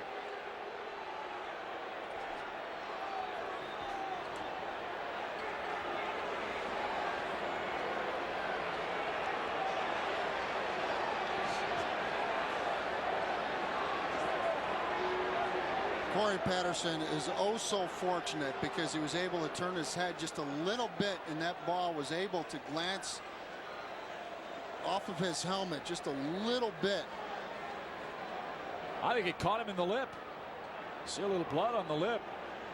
Man, if he had turned into that ball, you're looking at an awful sight. Thank goodness he got out of the way. And obviously Vallone's not trying to hit him with 2 strikes. That ball just never broke.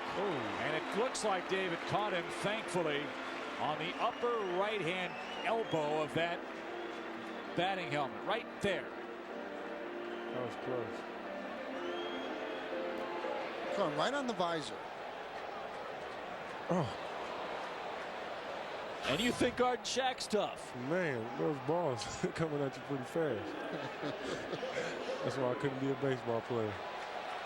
So Patterson's all right. He'll smile about it tomorrow. But boy, that was scary. Here's Joe Girardi, a 4-game hit streak.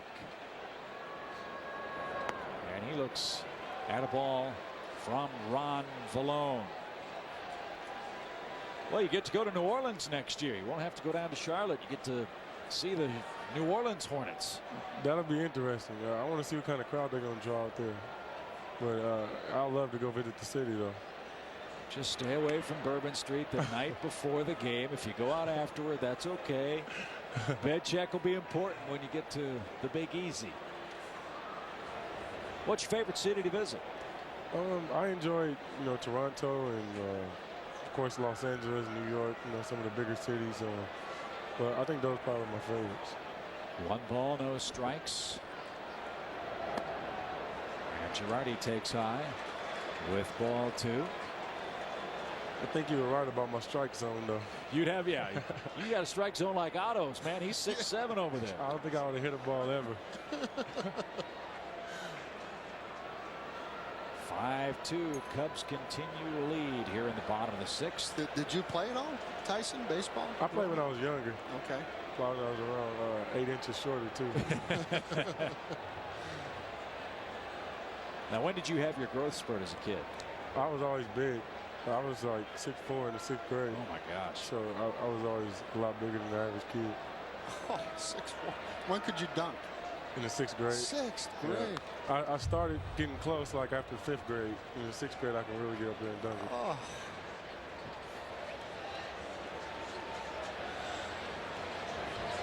Wow.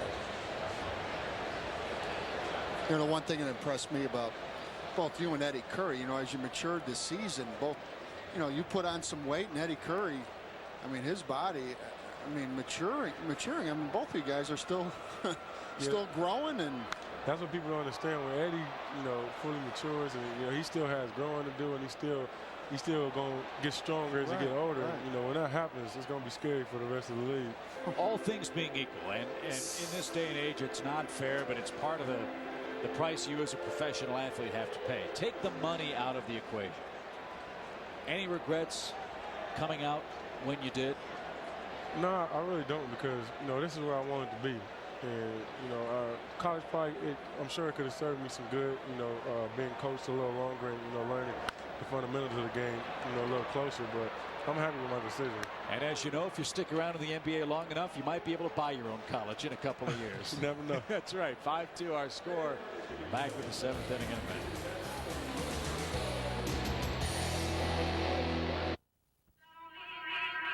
Rivals bet. And Friday, May 31st, will be Evanston and Lincoln Park Athletic Club Day at Wrigley Field. Exciting prizes from Evanston and Lincoln Park Athletic Club will be given away throughout the game.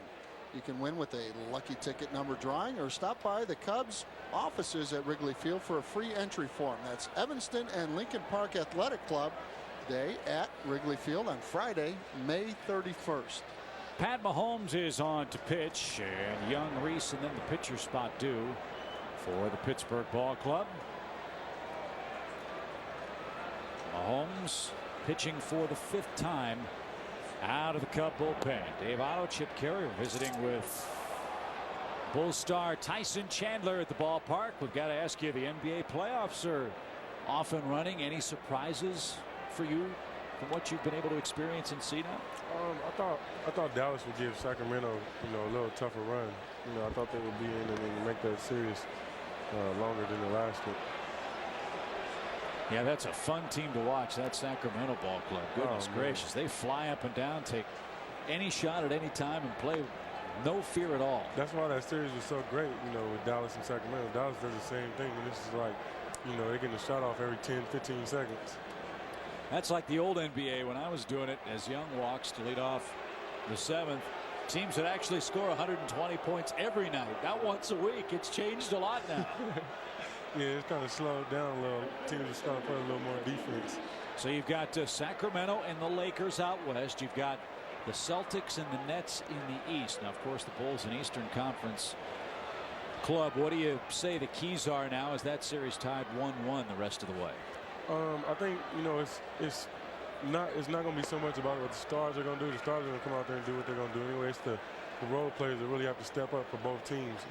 It depends on whose role player step up is going to push the other team, because that team is really close in talent. Yeah, you saw Boston with Walker and Pierce. They had trouble scoring in game 2.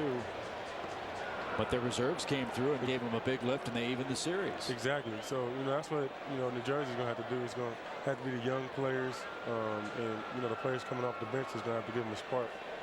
How about Jason Kidd? How do you stop that guy in transition? That you don't. You just try to, maintain him. The dude is fast. Plus, he rebounds well. That's what's so scary. He grabs his own rebound and then goes 94 feet. And he's going the same speed throughout the whole game. I mean, I seen that dude we play against come over to the bench just out of breath, and get out there and just keep going. You think he's going to slow down, but he doesn't. 1 ball, 2 strikes to Pokey Reese with Young at first base. 5-2 Cub game. Mark Pryor left the game with 104 pitches, 10 strikeouts. Sosa is homered. He's scored 3 times. Moises Alou has knocked in a run. Bill Miller has knocked in a run. Fred McGriff has knocked in a pair of runs. 2-2 to Reese. All 3. Come on, Pat. Full count as we've reached 9 o'clock. And how about out west? Obviously, you've got the Lakers with Kobe Bryant and Shaquille O'Neal, and on and on and on you go. And Sacramento with Chris Webber and Stojakovic, Bibby, and Christie. Man. Yeah, that's also a showdown. I think that series depends on, how healthy Shaq is going to be. I think if Shaq is healthy and he's, out there at least playing, 85, 90%, then the Lakers are fine. But, if not, Sacramento is going to give them a scare. Not to take anything from Sacramento, because you never know. Sacramento could come out there and take the series real easily, but it's kind of hard with the big fella in there. All right, we're going to put you on the spot. Who's going to win the West and who's going to win the East? If I have to go with my prediction, I'll go with the Lakers in the West. Okay. And New Jersey, Boston is the hard to predict, but I have to go with Boston. So like a 1980s revisit to the NBA Finals. So you've got the Lakers and then the Celtics meeting in a classic NBA Final. I mean, think about that. You had Kareem, you had Magic, Byron Scott, and then, of course, the big 3 for Boston: Bird, McHale, and Parrish. Yeah, and you guys this past season, Tyson, I thought you played Boston pretty well. I saw the game that you had against them at the United Center, and you got after it. Yeah, we got out there and played pretty tough against all teams that were above 500. And we were so young of a team. We just got to kind of put together a whole season. We played in spurts, and if we want to get to the playoffs, we have to put together one full season. Adrian Brown pinch hits for Valone, who went an inning and a third, or an inning and 2/3, I beg your pardon. Zeros all across. He did hit a batter in his relief appearance tonight. Adrian Brown hitting .210, tries to draw the Pirates a run closer. Pittsburgh is a very weak hitting team. They have had all kinds of problems, but Brown scorches a single to right. Young around third. Sosa loads up. Throw to the plate. A little late. And it's a 5-3 game. Brown a pinch hit single. That'll bring the tying run to the plate for Pittsburgh here in the 7th. Well, the Pirates put Kevin Young in motion on that 3-2 count. And Pokey Reese hit a ground ball double play. However, with Young in motion, was able to get to second base and move into scoring position to set up this RBI single by Adrian Brown. Good throw here from Sammy.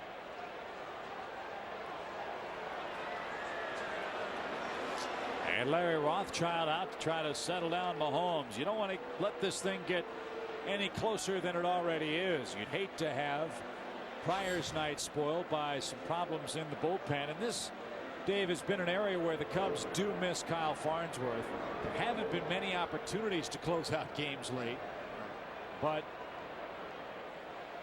with the starting pitching struggling so mightily in June, the bullpen's had to pitch a lot, and because they've pitched a lot, at times they've become exposed. And right now, that is a part of the soft underbelly of this team. The bullpen isn't pitching as well as Don Baylor and Larry Rothschild would like. And guys in unfamiliar roles, and you go back to last year, Chip, Cubs have the lead after 6 or 7 innings. This ball game is over with the likes of Kyle Farnsworth, Facero, and last year Flash Gordon. Hermanson 1 for 2. A double play ball would be real nice. And then we'll say hi to the Hinsdale Central girls basketball team. They were the state champions in Class 2A. They'll be guest conducting our 7th inning stretch. And Tyson, before we say goodbye to you, when does training camp start? I know it seems like you just finished playing, but you guys get back at it pretty quickly, don't you? Oh, definitely. It does seem like we just started playing. I think last year started on October 2nd, so I'm pretty sure it'll be around the same. So the first time. Now, do you guys? I can't. Back in my days in the NBA, you'd sometimes have mini camps. Do you guys do any of that like the football teams? Or we'll do a summer camp. Summer for camp the young players that we're gonna go play in summer league. Are you going to play in summer league? Yeah. You and Eddie both? Yes. Me and Eddie gonna play as much as we can, get as much basketball as we can in. 1 ball, 1 strike. Well, we want to thank you for coming out tonight. You had a chance to see Mark Pryor, special night. Great. He probably was watching your debut someplace. You got to see him debut tonight. And hopefully you and Eddie and all the young players in Chicago sports will have a great long career here in the Windy City. Thanks a lot. Appreciate it. Great to see you again. Tyson Chandler, our pleasure. Thank you. Good luck to you and the rest of the Bulls.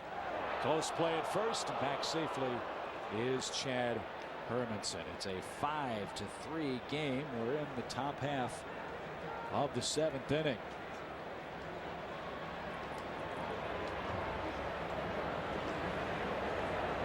Five hits for the Pirates, 7 for the Cubs. Bullpen activity continues down the left field line. 2 balls and a strike. Jeff Facero. Here's the man loosening up. And with Brian Giles in the hole right here, imagine he's getting loose for both Giles and possibly Mr. Wilson on deck.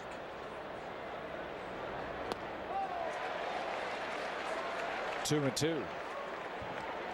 I think this guy's going to be a pretty good player. Chad Hermanson makes all the plays in the outfield. I just think that people in Pittsburgh need to just let him play. Let him play.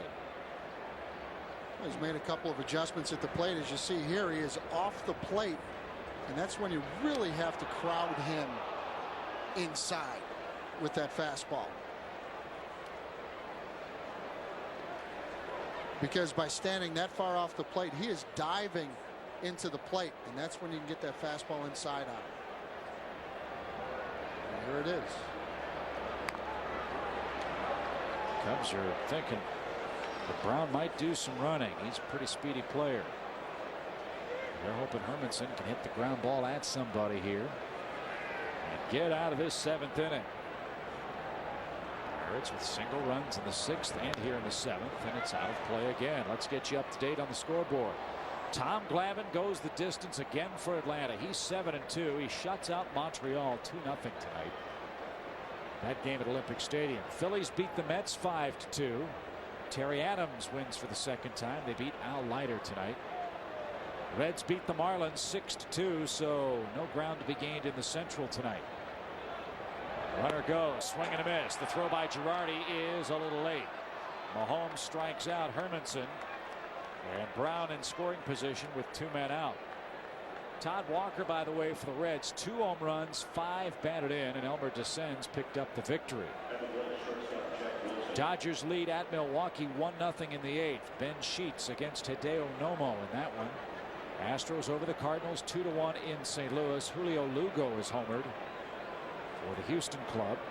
Rockies 3, Padres 1 in the 3rd. Mark Kotsay a couple of hits. Mike Hampton on the mound for the Rockies. And later tonight, the Giants visit the Diamondbacks. Jason Schmidt against Miguel Batista.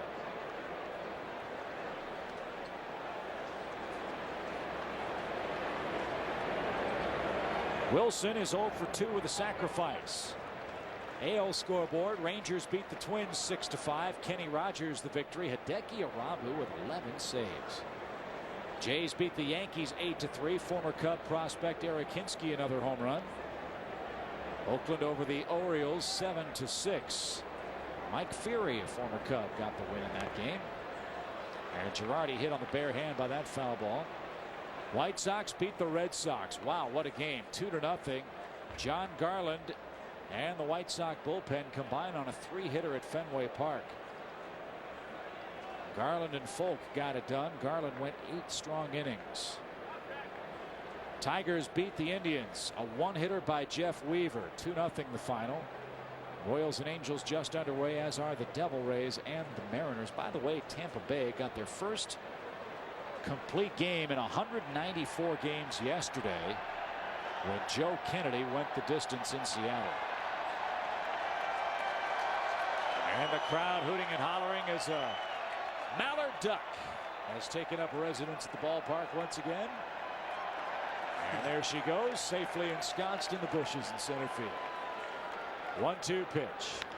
A little roller back to the mound. Mahomes fields cleanly, fires to first, and the inning is over. 1 run, 1 hit, 1 left. Time to stretch, time to welcome Hinsdale Central girls basketball state championship team for our 7th inning stretch. Central.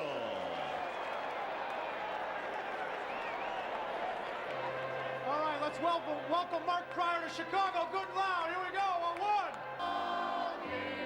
Take me out to the ground. Find me some peanuts and cracker jacks. I don't care if I have to get back for his root for the Nobbies. If they don't win, it's a shame. For it's 1, 2, 3 strikes, you're out at the old ball game.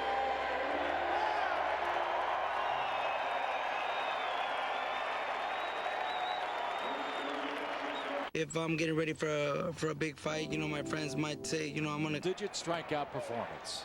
Boy, 10 punch-outs on the night with that easy cheese to go along with that breaking ball. Didn't throw too many change-ups tonight, but really didn't need to throw his change-up. Well, that's pretty effortless. Fastball and curveball from Mark Pryor. So he's qualified for the win. We'll see if the rest of the Cub bullpen can subdue the Pirates, and Mike Fetters to work against Sammy Sosa, who's homered twice in this series and has knocked in 4 runs with 2 hits. Fetters with chronic asthma. That's why he takes that deep breath, exhales, and then stares to the mound. It may look funny, but it really does help him relax on the mound. He at times hyperventilate, and it really did affect his pitching, he said. And Sosa is retired by him here in our 7th inning. At one point, Dave, the real strength of this Pirate team wasn't their starting pitching, but their bullpen. Now those roles have really been flip-flopped, with the exception of that man and Mike Williams. Boy, Mike Fetters making his 19th appearance of the year, and what they have now is a couple veterans down in that bullpen that have been around the block a few times. Fetters, former member of the Brewers, Los Angeles Dodgers, and Chip, you mentioned that when he takes that deep breath. The other thing he does is he picks out a spot on the mound, whether it be a pebble or anything, and I love to see pitchers do that. And because sometimes as a pitcher you get lost. You got this big stadium and you're not locked in. By picking up just a pebble on the ground like that, that gets you focused, and then he picks up the target, and all you really create is that feeling of just you and the glove. A little tunnel vision never hurt. And he's angry at that glove. There's a high fly ball by McGriff, right center field, but that's going to be playable for Herman soon. 2 up and 2 down. What with all the guests that were invited by our network friends in Los Angeles to the booth tonight, Dave, we really haven't had a chance to talk about the other baseball issues regarding the Cubs, and that is, number one, now that Mark Pryor is here, Scott Chasen was sent down to AAA Iowa Secondly, the ramifications are either Juan Cruz or Jason Beret is headed to the bullpen, and I don't think we know who it's going to be yet. If you look at page 1 of the Cubs game notes, Beret is listed as Sunday's starter down in Houston. Well, you know, when you look at those two pitchers, certainly someone will go to the bullpen. Juan Cruz threw the ball extremely well yesterday. Jason Beret did not. However, you also have to look at who is more suited to go to that bullpen. And Jason Beret, not too much experience in the bullpen, nor Juan Cruz. However, Juan Cruz can be a pretty nice addition to that bullpen with his electric stuff. Until Farnsworth comes back, which will be, from what we understand, sometime in the first week of June. It keeps getting pushed back a bit. There's another old saying in baseball that young players, you just have to wait your turn. And Cruz might, we underline the word might, find himself in that situation. 2 balls, 2 strikes to Alou. By the way, that game Sunday in Houston. Oddly enough, no television for that game. The Astros did not want to move the game. They wanted to have one more night game before Memorial Day. And so due to ESPN's contractual deal with Major League Baseball, neither the Astros nor the Cubs can televise that game. So we'll have a Sunday off in Houston before coming back home. And going on to Pittsburgh.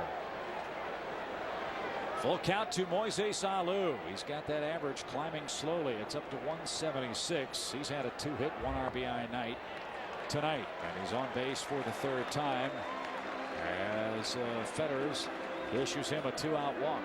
Well, Moises with 2 hits in this ball game. A triple in the 3rd inning going the other way.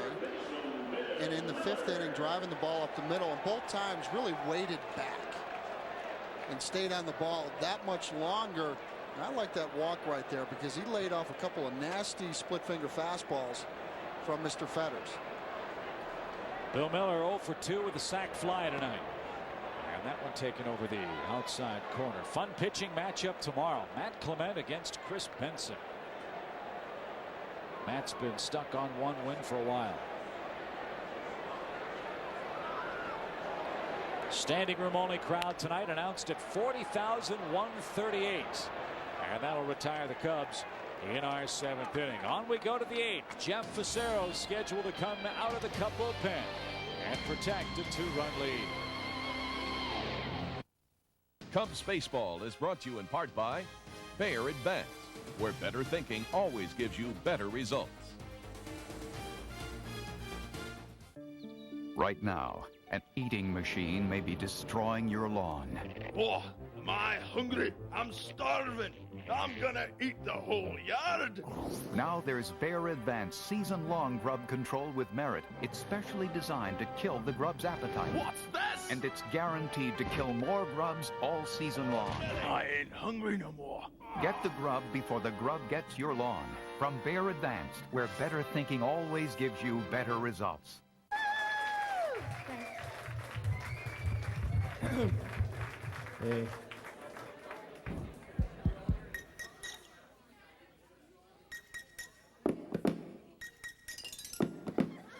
They've always been very cautious with their young players. They don't want them to be victims of the great hype machine that is the Chicago and national media. And Andy McPhail is tonight's Geico Direct Moment.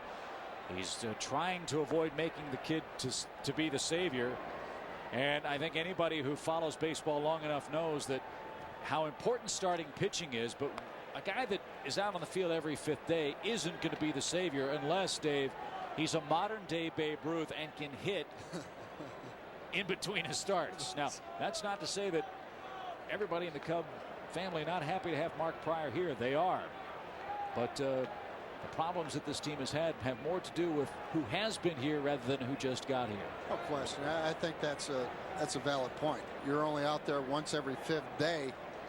There's only so much you can do on your day to pitch, and Mark Prior certainly did his job tonight, going 6 innings and only giving up those 2 runs with double-digit strikeouts in his first major league outing. Well, if this were New York and the Media were as irrational as they can be. As Giles breaks his bat, singles leading off the 8th. That's an inauspicious start. Remember when Dwight Gooden came up? Steve Carver, the fine general manager at WGN Radio, was in New York at the time. And he said the New York press was already talking about Dwight Gooden, when he would go to Cooperstown, when he'd pick up his 300th win, when he would strike out his 1,000th, 2,000th, 3,000th batter. This is before he'd made a start in the major league. So you got to keep it all in perspective. One start does not a career make. But he is off to a great start here tonight. Here's Ramirez. He represents the tying run, and Fassero misfires high to him. Ramirez 167 against left-handed pitching this year for Pittsburgh.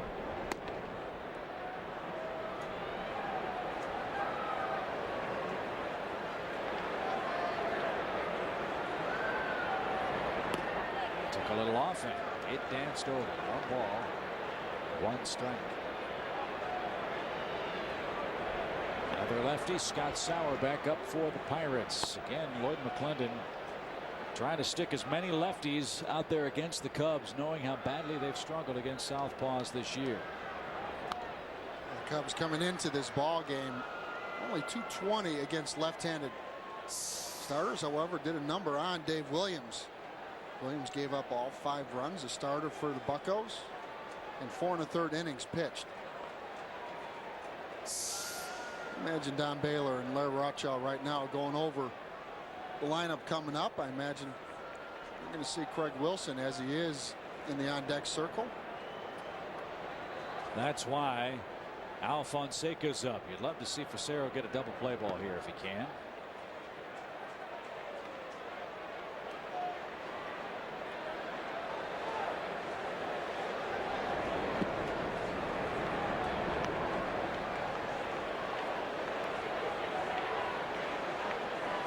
Boy, I'd really like to see Jeff Fassero, even in the count right here, take a shot with that fork ball down in the dirt. Into the seats, 2-2. And at least by throwing that fork ball downstairs, you have a pretty good chance of rolling one up, as Ramirez right now is not running particularly well.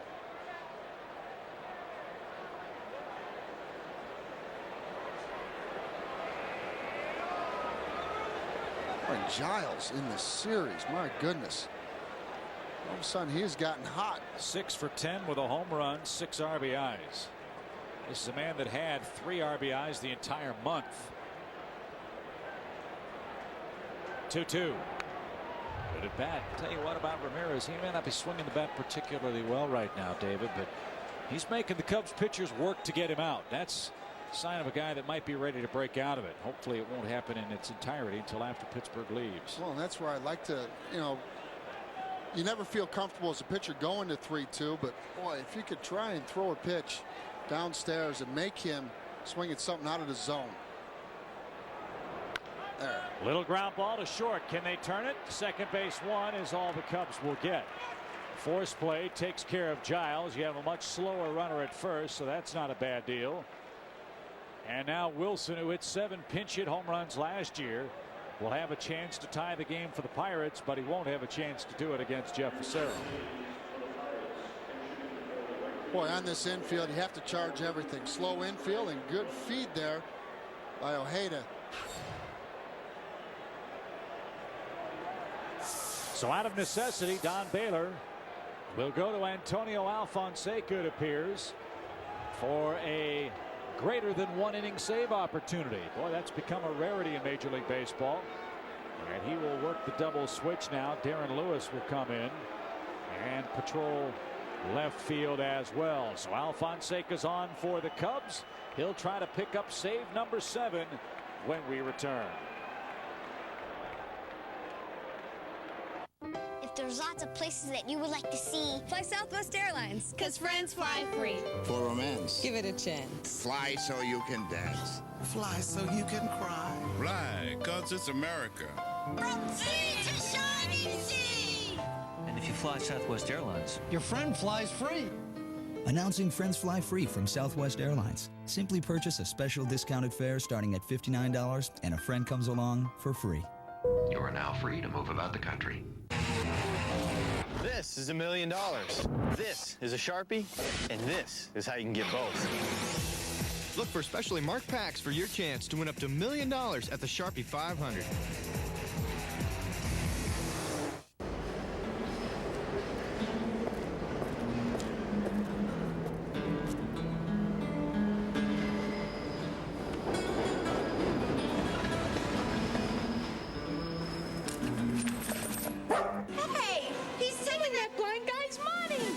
Stole from a blind guy? Well, what are you going to do for an encore there? I think I may kick some puppies. How's that? Life is best told over a great tasting Miller Lite at a place called Miller Time. Did you steal that guy's dog too? Is that whose dog that is? Cubs baseball is brought to you in part by Honda of Lisle, the Honda Superstore, and the #1 certified Honda dealer in Chicagoland. The last word with Jim Rome. Green betting. Sports talk as you know it. Darren Lewis in to play left field. He'll bat number 9 in the Cubs order. That spot due up third in the home half of the 8th. And Antonio Alfonseca is on with a man on, 1 out. And the Cubs nursing a 2-run lead. Well, ideally, Don Baylor would have liked to have had Jeff Fassero remain out there. However, with the potential tying run now at the plate, and Craig Wilson with 7 pinch hit home runs last year, you want to play that matchup, righty on righty. And Alfonseca in search of his 7th save of the year in his 2nd day in a row that he will go over 1 inning. Well, the Cubs say his arm is durable enough to take that kind of, I don't want to say abuse, but that kind of a workload. And we'll see if he's up to it here tonight. He's down 2 balls, no strikes to Wilson, a very dangerous hitter. You know the Pirates would like to find a way to get this guy's bat in the lineup a little more frequently. The problem is he doesn't have a position to play. He's a catcher by trade, but with Kendall there and with Kevin Young at first, he's had his share time in right field with Makoviak and Derek Bell when he was healthy and before he was on Operation Shutdown. And now off the bench is their chief right-handed pinch hitter.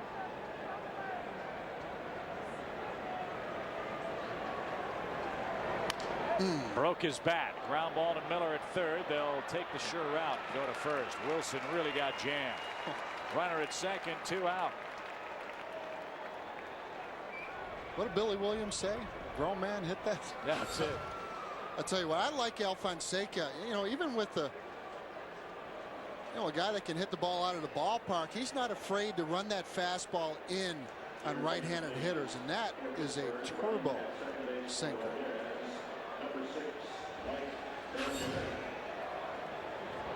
Mike Benjamin pinch runs for Ramirez, who is not running well at all with that still bothersome ankle.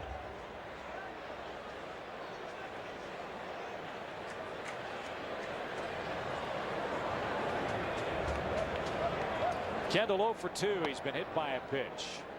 His average at .255.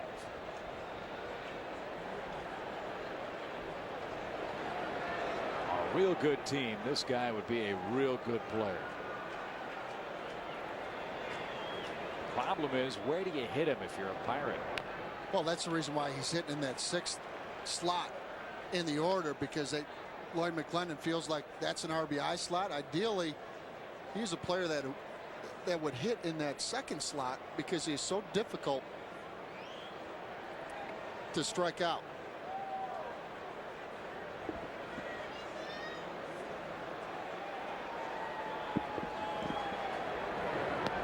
The problem is for Kendall, who in fairness to him has batted most of his career at the top of the order, is that he's never been a big run producer. His RBI high was 75 in 1998, and he scored 95 runs then. But last year when he played through that real bad thumb injury problem, his numbers took a great hit.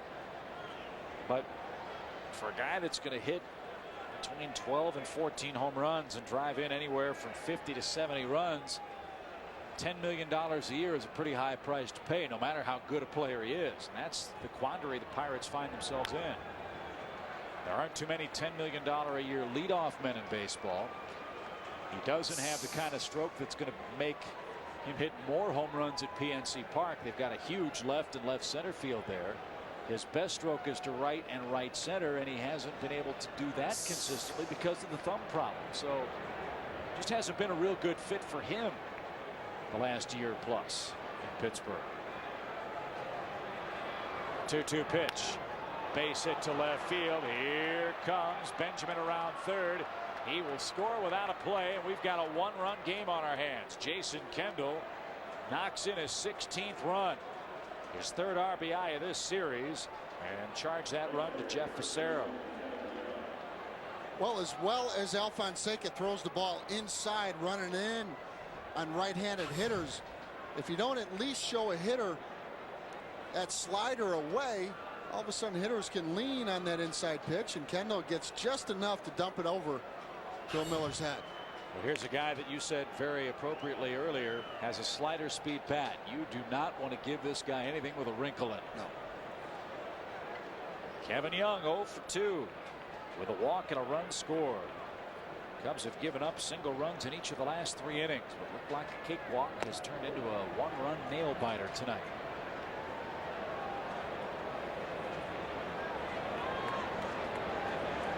Five to 4. Cubs leading the Pirates. The Reds are already in the win column tonight. They beat Florida 6-2. So Cubs hope to stay at 11 back. If they hang on and win, they will do that. Ball 2. 2 balls, no strikes.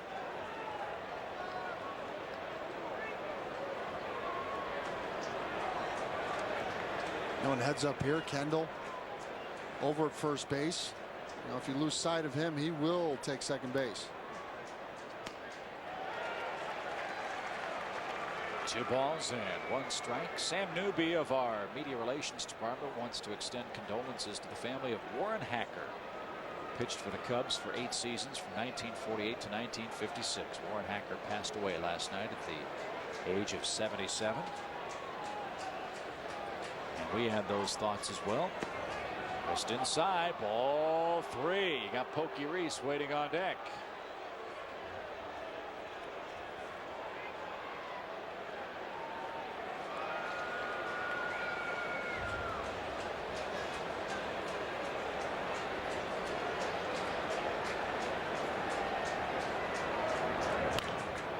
Full count. 3-2. You know, everything right now that Antonio is throwing down and in.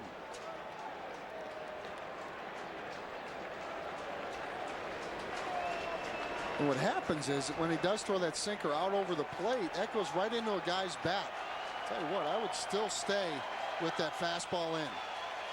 Crowd hollering. 3-2 pitch. Runner goes. Ball 4 inside. So the Pirates 1 hit away from tying this game up. First and second, 2 outs for Pokey Reese. He has an RBI single. Patterson made a great running catch on him in the 5th. He's also grounded out to short. He runs pretty well, so if he hits it where one of the infielders ain't, as they used to say, he might be able to outrun the baseball. So let's see if Alfonseca can take care of him. Reese hitless lifetime against him. A little fly ball to right. He'll remain hitless against him, and the Cubs will remain in the lead. 1 run, 2 hits, 2 men left. Bottom of the 8th inning. Cubs look for a little insurance. They're up by a run.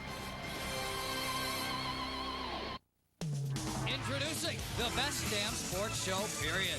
It's comedy, commentary, and all the scores and highlights you could possibly stand.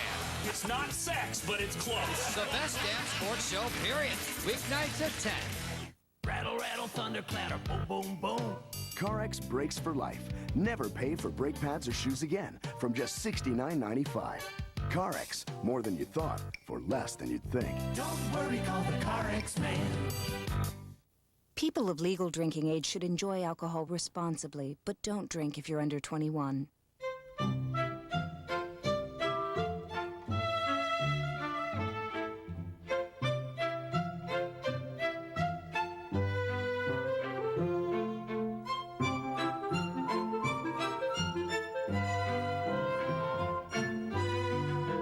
Crown Royal.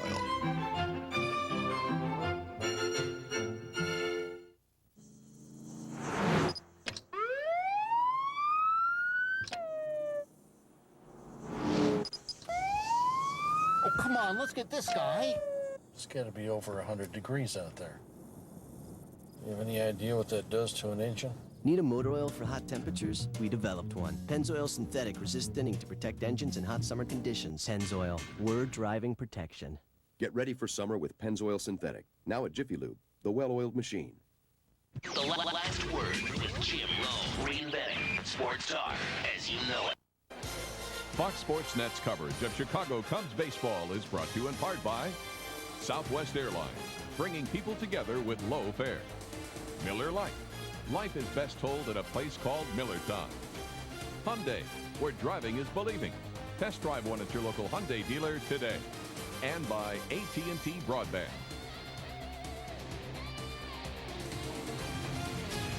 Take a look at the Pennzoil protection play. Corey Patterson out in center field. Off the bat of Pokey Reese, and Corey Patterson put this into an extra gear and a little emotion out of Mark Pryor. A little self-talk out there.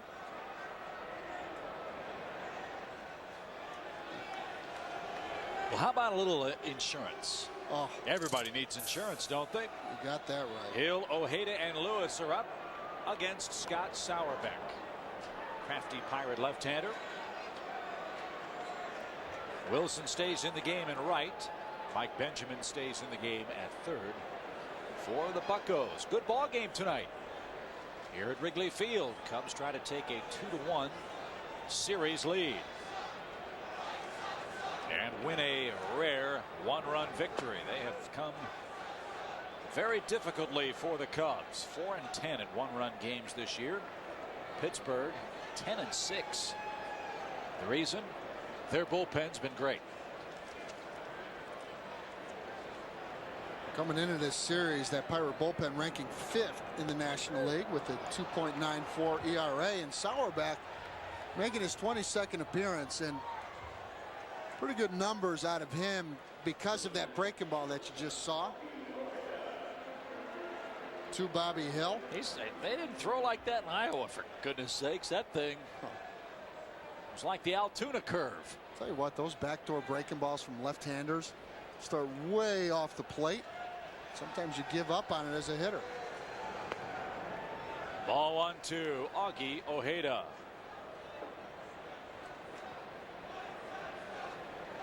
Houston still leads the Cardinals 2-1. That game in the bottom half of the 8th inning. Central Division race.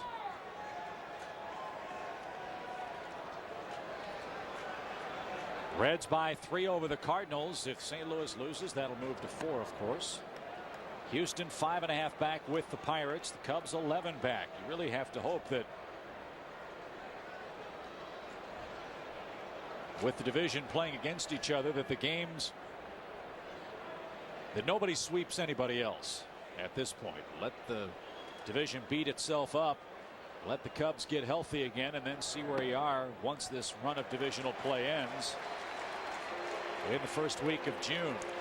And most National League Central teams right now in the midst of, like the Cubs with 29 games in the middle right now, 29 games in a row against National League Central opponents.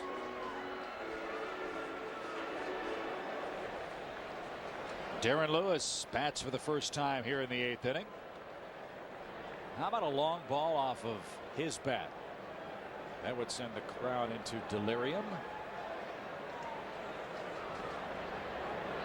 Well, you see Kevin Young there staying off the bag, and I really think as a base runner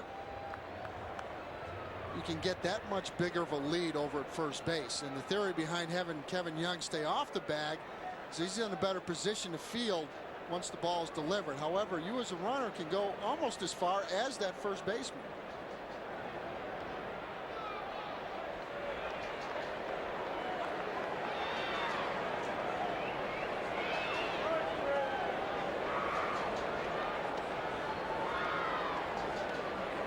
With that double switch, Darren Lewis hitting, but boy, about Antonio Alfonseca last night. drive right up the middle. Forced a hit last night. The Pirates intentionally walking Moises Alou to get to Antonio. And the true professional hitter, Antonio, drove a fastball. A 120% effort and about a 120 hopper. It seemed up the middle. 1 ball, no strikes to Lewis. And again to first, and a good pickup by the Pirate first baseman over there. This is a risky play, boy. The timing has to be very good. You can see why teams do it. I mean, you've got the fielder shielding the base runner from the move of the pitcher. But if you have the man breaking toward second base with a pitch that isn't made, pitcher has to let go of the baseball. It might end up in the seats. Well, that's the thing. I mean, a first baseman, you have that much more pressure on you to read his move. And there's been times where first basemen are fooled with that pitcher's move. He goes over to first base and he's in his fielding position, not able to get over there. 1 ball, 2 strikes to Lewis. Looking ahead to the Pittsburgh ninth, they will have a pinch hitter, then Hermanson, then Jack Wilson, with Brian Giles waiting to possibly hit 4th for them.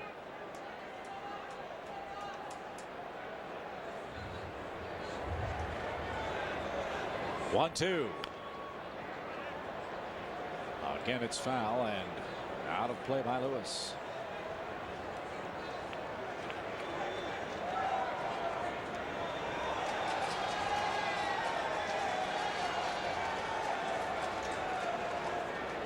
A couple fans below us are already getting into the upcoming Cubs White Sox series, June 14th through the 16th. They're discussing things rather uncivilly below us.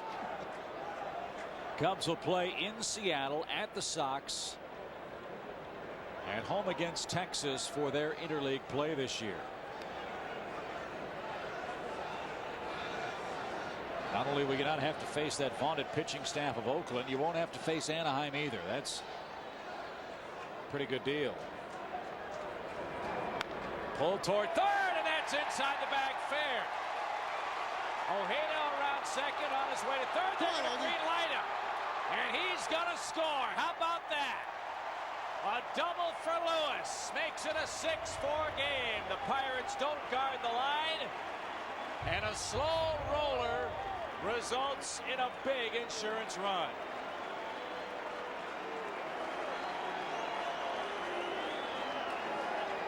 That was a great at bat by Darren Lewis, fighting off a couple pitches and getting this breaking ball here. And we're going to make that our Mercedes moment to give the Cubs that big insurance run, second double of the year for Darren Lewis, and great job by both Augie Ojeda and Gene Glenn. Gene Glenn read the ball down in that bullpen and never stopped waving Augie Ojeda. And nobody in the bullpen moved an inch, did they? Not an inch. Not supposed to help those guys at all. So good play by everybody. And Patterson backs away. He was hit by a pitch, you recall, a ball that nearly hit him in the cheekbone. So we'll see how he hangs in here against Sauerbeck in the Cubs' 8th. 6-4 now the lead. Hung in there all right. Little roller, though, to the first baseman, Young. And he just did get him at first. Boy, that was close.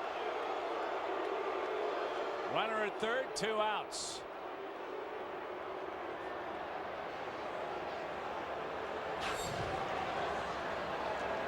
Tell you what, Kevin Young taking this himself, and Caray almost beats it out. And Darren Lewis over at third base had thoughts of trying to score on that particular play. If Kevin Young flips this to Sauerbach, Darren Lewis would have tried to score. And clearly he did get him. Good call by Gary Cederstrom. 4-out number 2. Here's Joe Girardi. Can't say enough about the job Joe has done in his last 10-11 games. And he fouls that one off his foot. With the day game tomorrow, you figure he will not be in the lineup. Day game after night game. Cubs want to try to keep him as fresh as they possibly can until Todd Hundley gets back. Todd's down in Arizona hoping to recapture his stroke. He'll go out on a medical rehab assignment and hopefully join the Cubs soon. They need his bat, assuming he comes back and hits. He hasn't done much hitting this year. And the Cubs starting to get healthy with Alex Gonzalez coming off the DL, being ready for Saturday. Right. 1 ball, 1 strike. Driven down the right field line. Girardi, another big hit. Lewis scores. Joe around second. He's on his way to third. And he is out. Why not? Girardi drives in Lewis to make it a 3-run game. Give him a double, give him an RBI, his second of the year. And he will go to the 9th inning with a big lead, and Alfonseca ready to nail it down.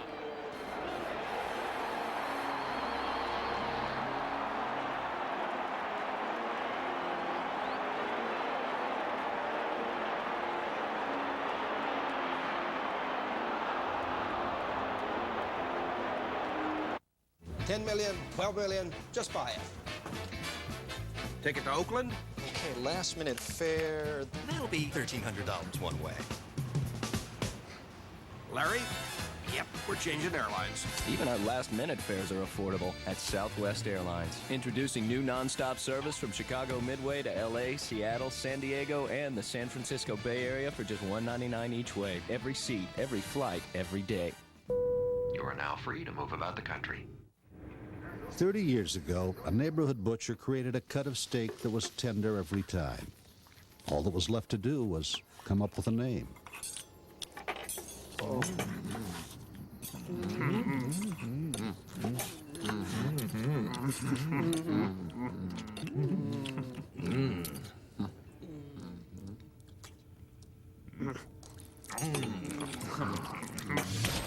No name steaks, tender every time.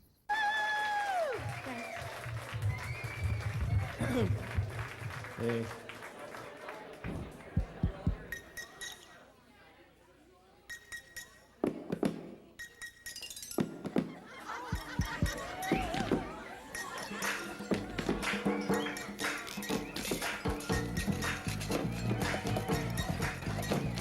Taste the unexpected. Captain Morgan Original Spiced Rum. Whatever concerns you, inspires you, enchants you, or thrills you, there's a channel for you on AT&T Broadband. AT&T Broadband, where there's something for everyone. Our producer of Cubs baseball on Fox Sports Net is Bob Albrecht, who's also celebrating his 46th birthday today. Happy birthday, Bob. Our director tonight, Dave Turner. Our associate producer is Joe Corneo. Our stage manager, Christine Charbonneau. Our production manager, Moheen Ramsey. And the vice president of programming is Don Graham. Abraham Nunez leads off the Pirate ninth against Alfonseca. Nunez pinch hitting for Sauerbeck, who gave up 2 runs, 2 hits, 1 walk in 1 inning. And how big is that 8th now for Alfonseca? You can just pour it over and say, here it is, boys, hit it out if you can. And against a guy like Nunez always likes to go the other way, and hit 360 against the Cubs. And there you saw one of few breaking balls that Alfonseca has thrown in this ball game. And you have that kind of sinker that he does, you don't have to show that breaking ball too often.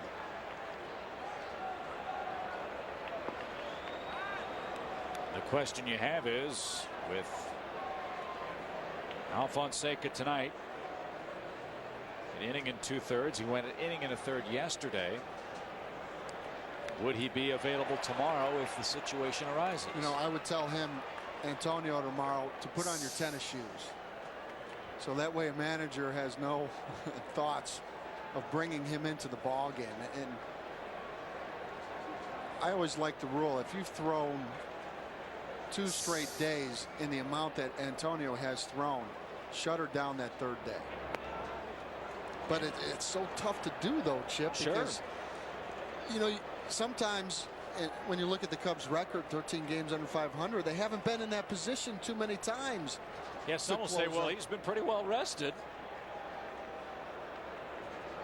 But that is the temptation the manager usually has. There's Nunez trying to go to left, robbed by Miller, scooped by McGriff. Super play at both ends.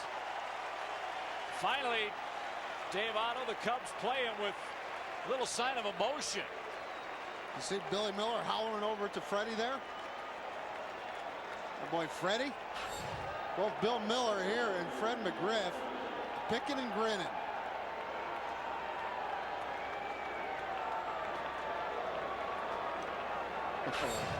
So we say hi and bye to Nunez in this 9th inning.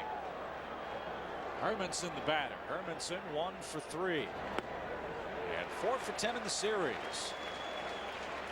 Again, I said it before, I'll say it again. I like this kid. I think he just needs to be given an extended chance, and he's done a fine job in this series. He's made a lot of good plays, and he's hit the ball sharply virtually every time up. The Pirates are now down to their last out.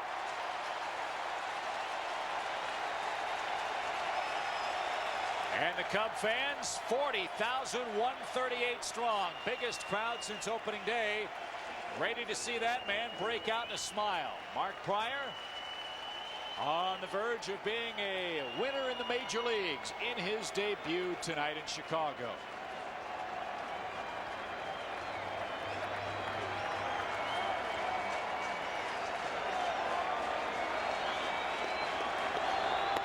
Strike outside corner. 1 o'clock game on WGN tomorrow. Clement against Benson.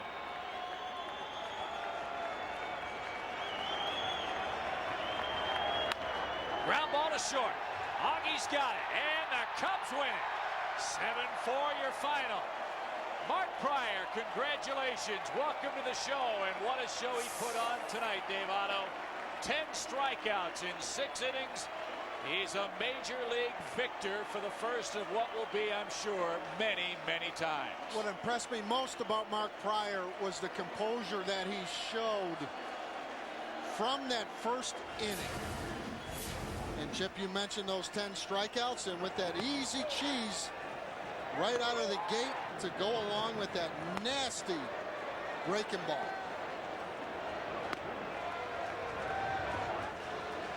Boy, not only Mark Pryor, Chip, but you know, I've talked about this Cubs offense scoring 7 runs in this ball game, and 6 different players tonight with RBIs.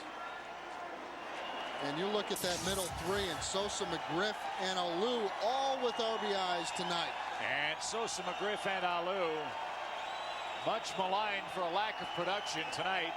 In 12 opportunities to get on base, were on base via a hit or a walk 8 times. And so in a 2-hour, 49-minute game, the Cubs beat the Pirates 7-4. The Cubs now win their 2nd straight. They've won 3 of their last 4 and go to 9-17 in the Central. Still a lot of work to be done. 12 games under 500 for the Cubs.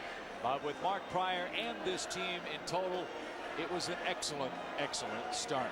7-4 the final. We'll take a break. Come back to Wrigley right after this timeout.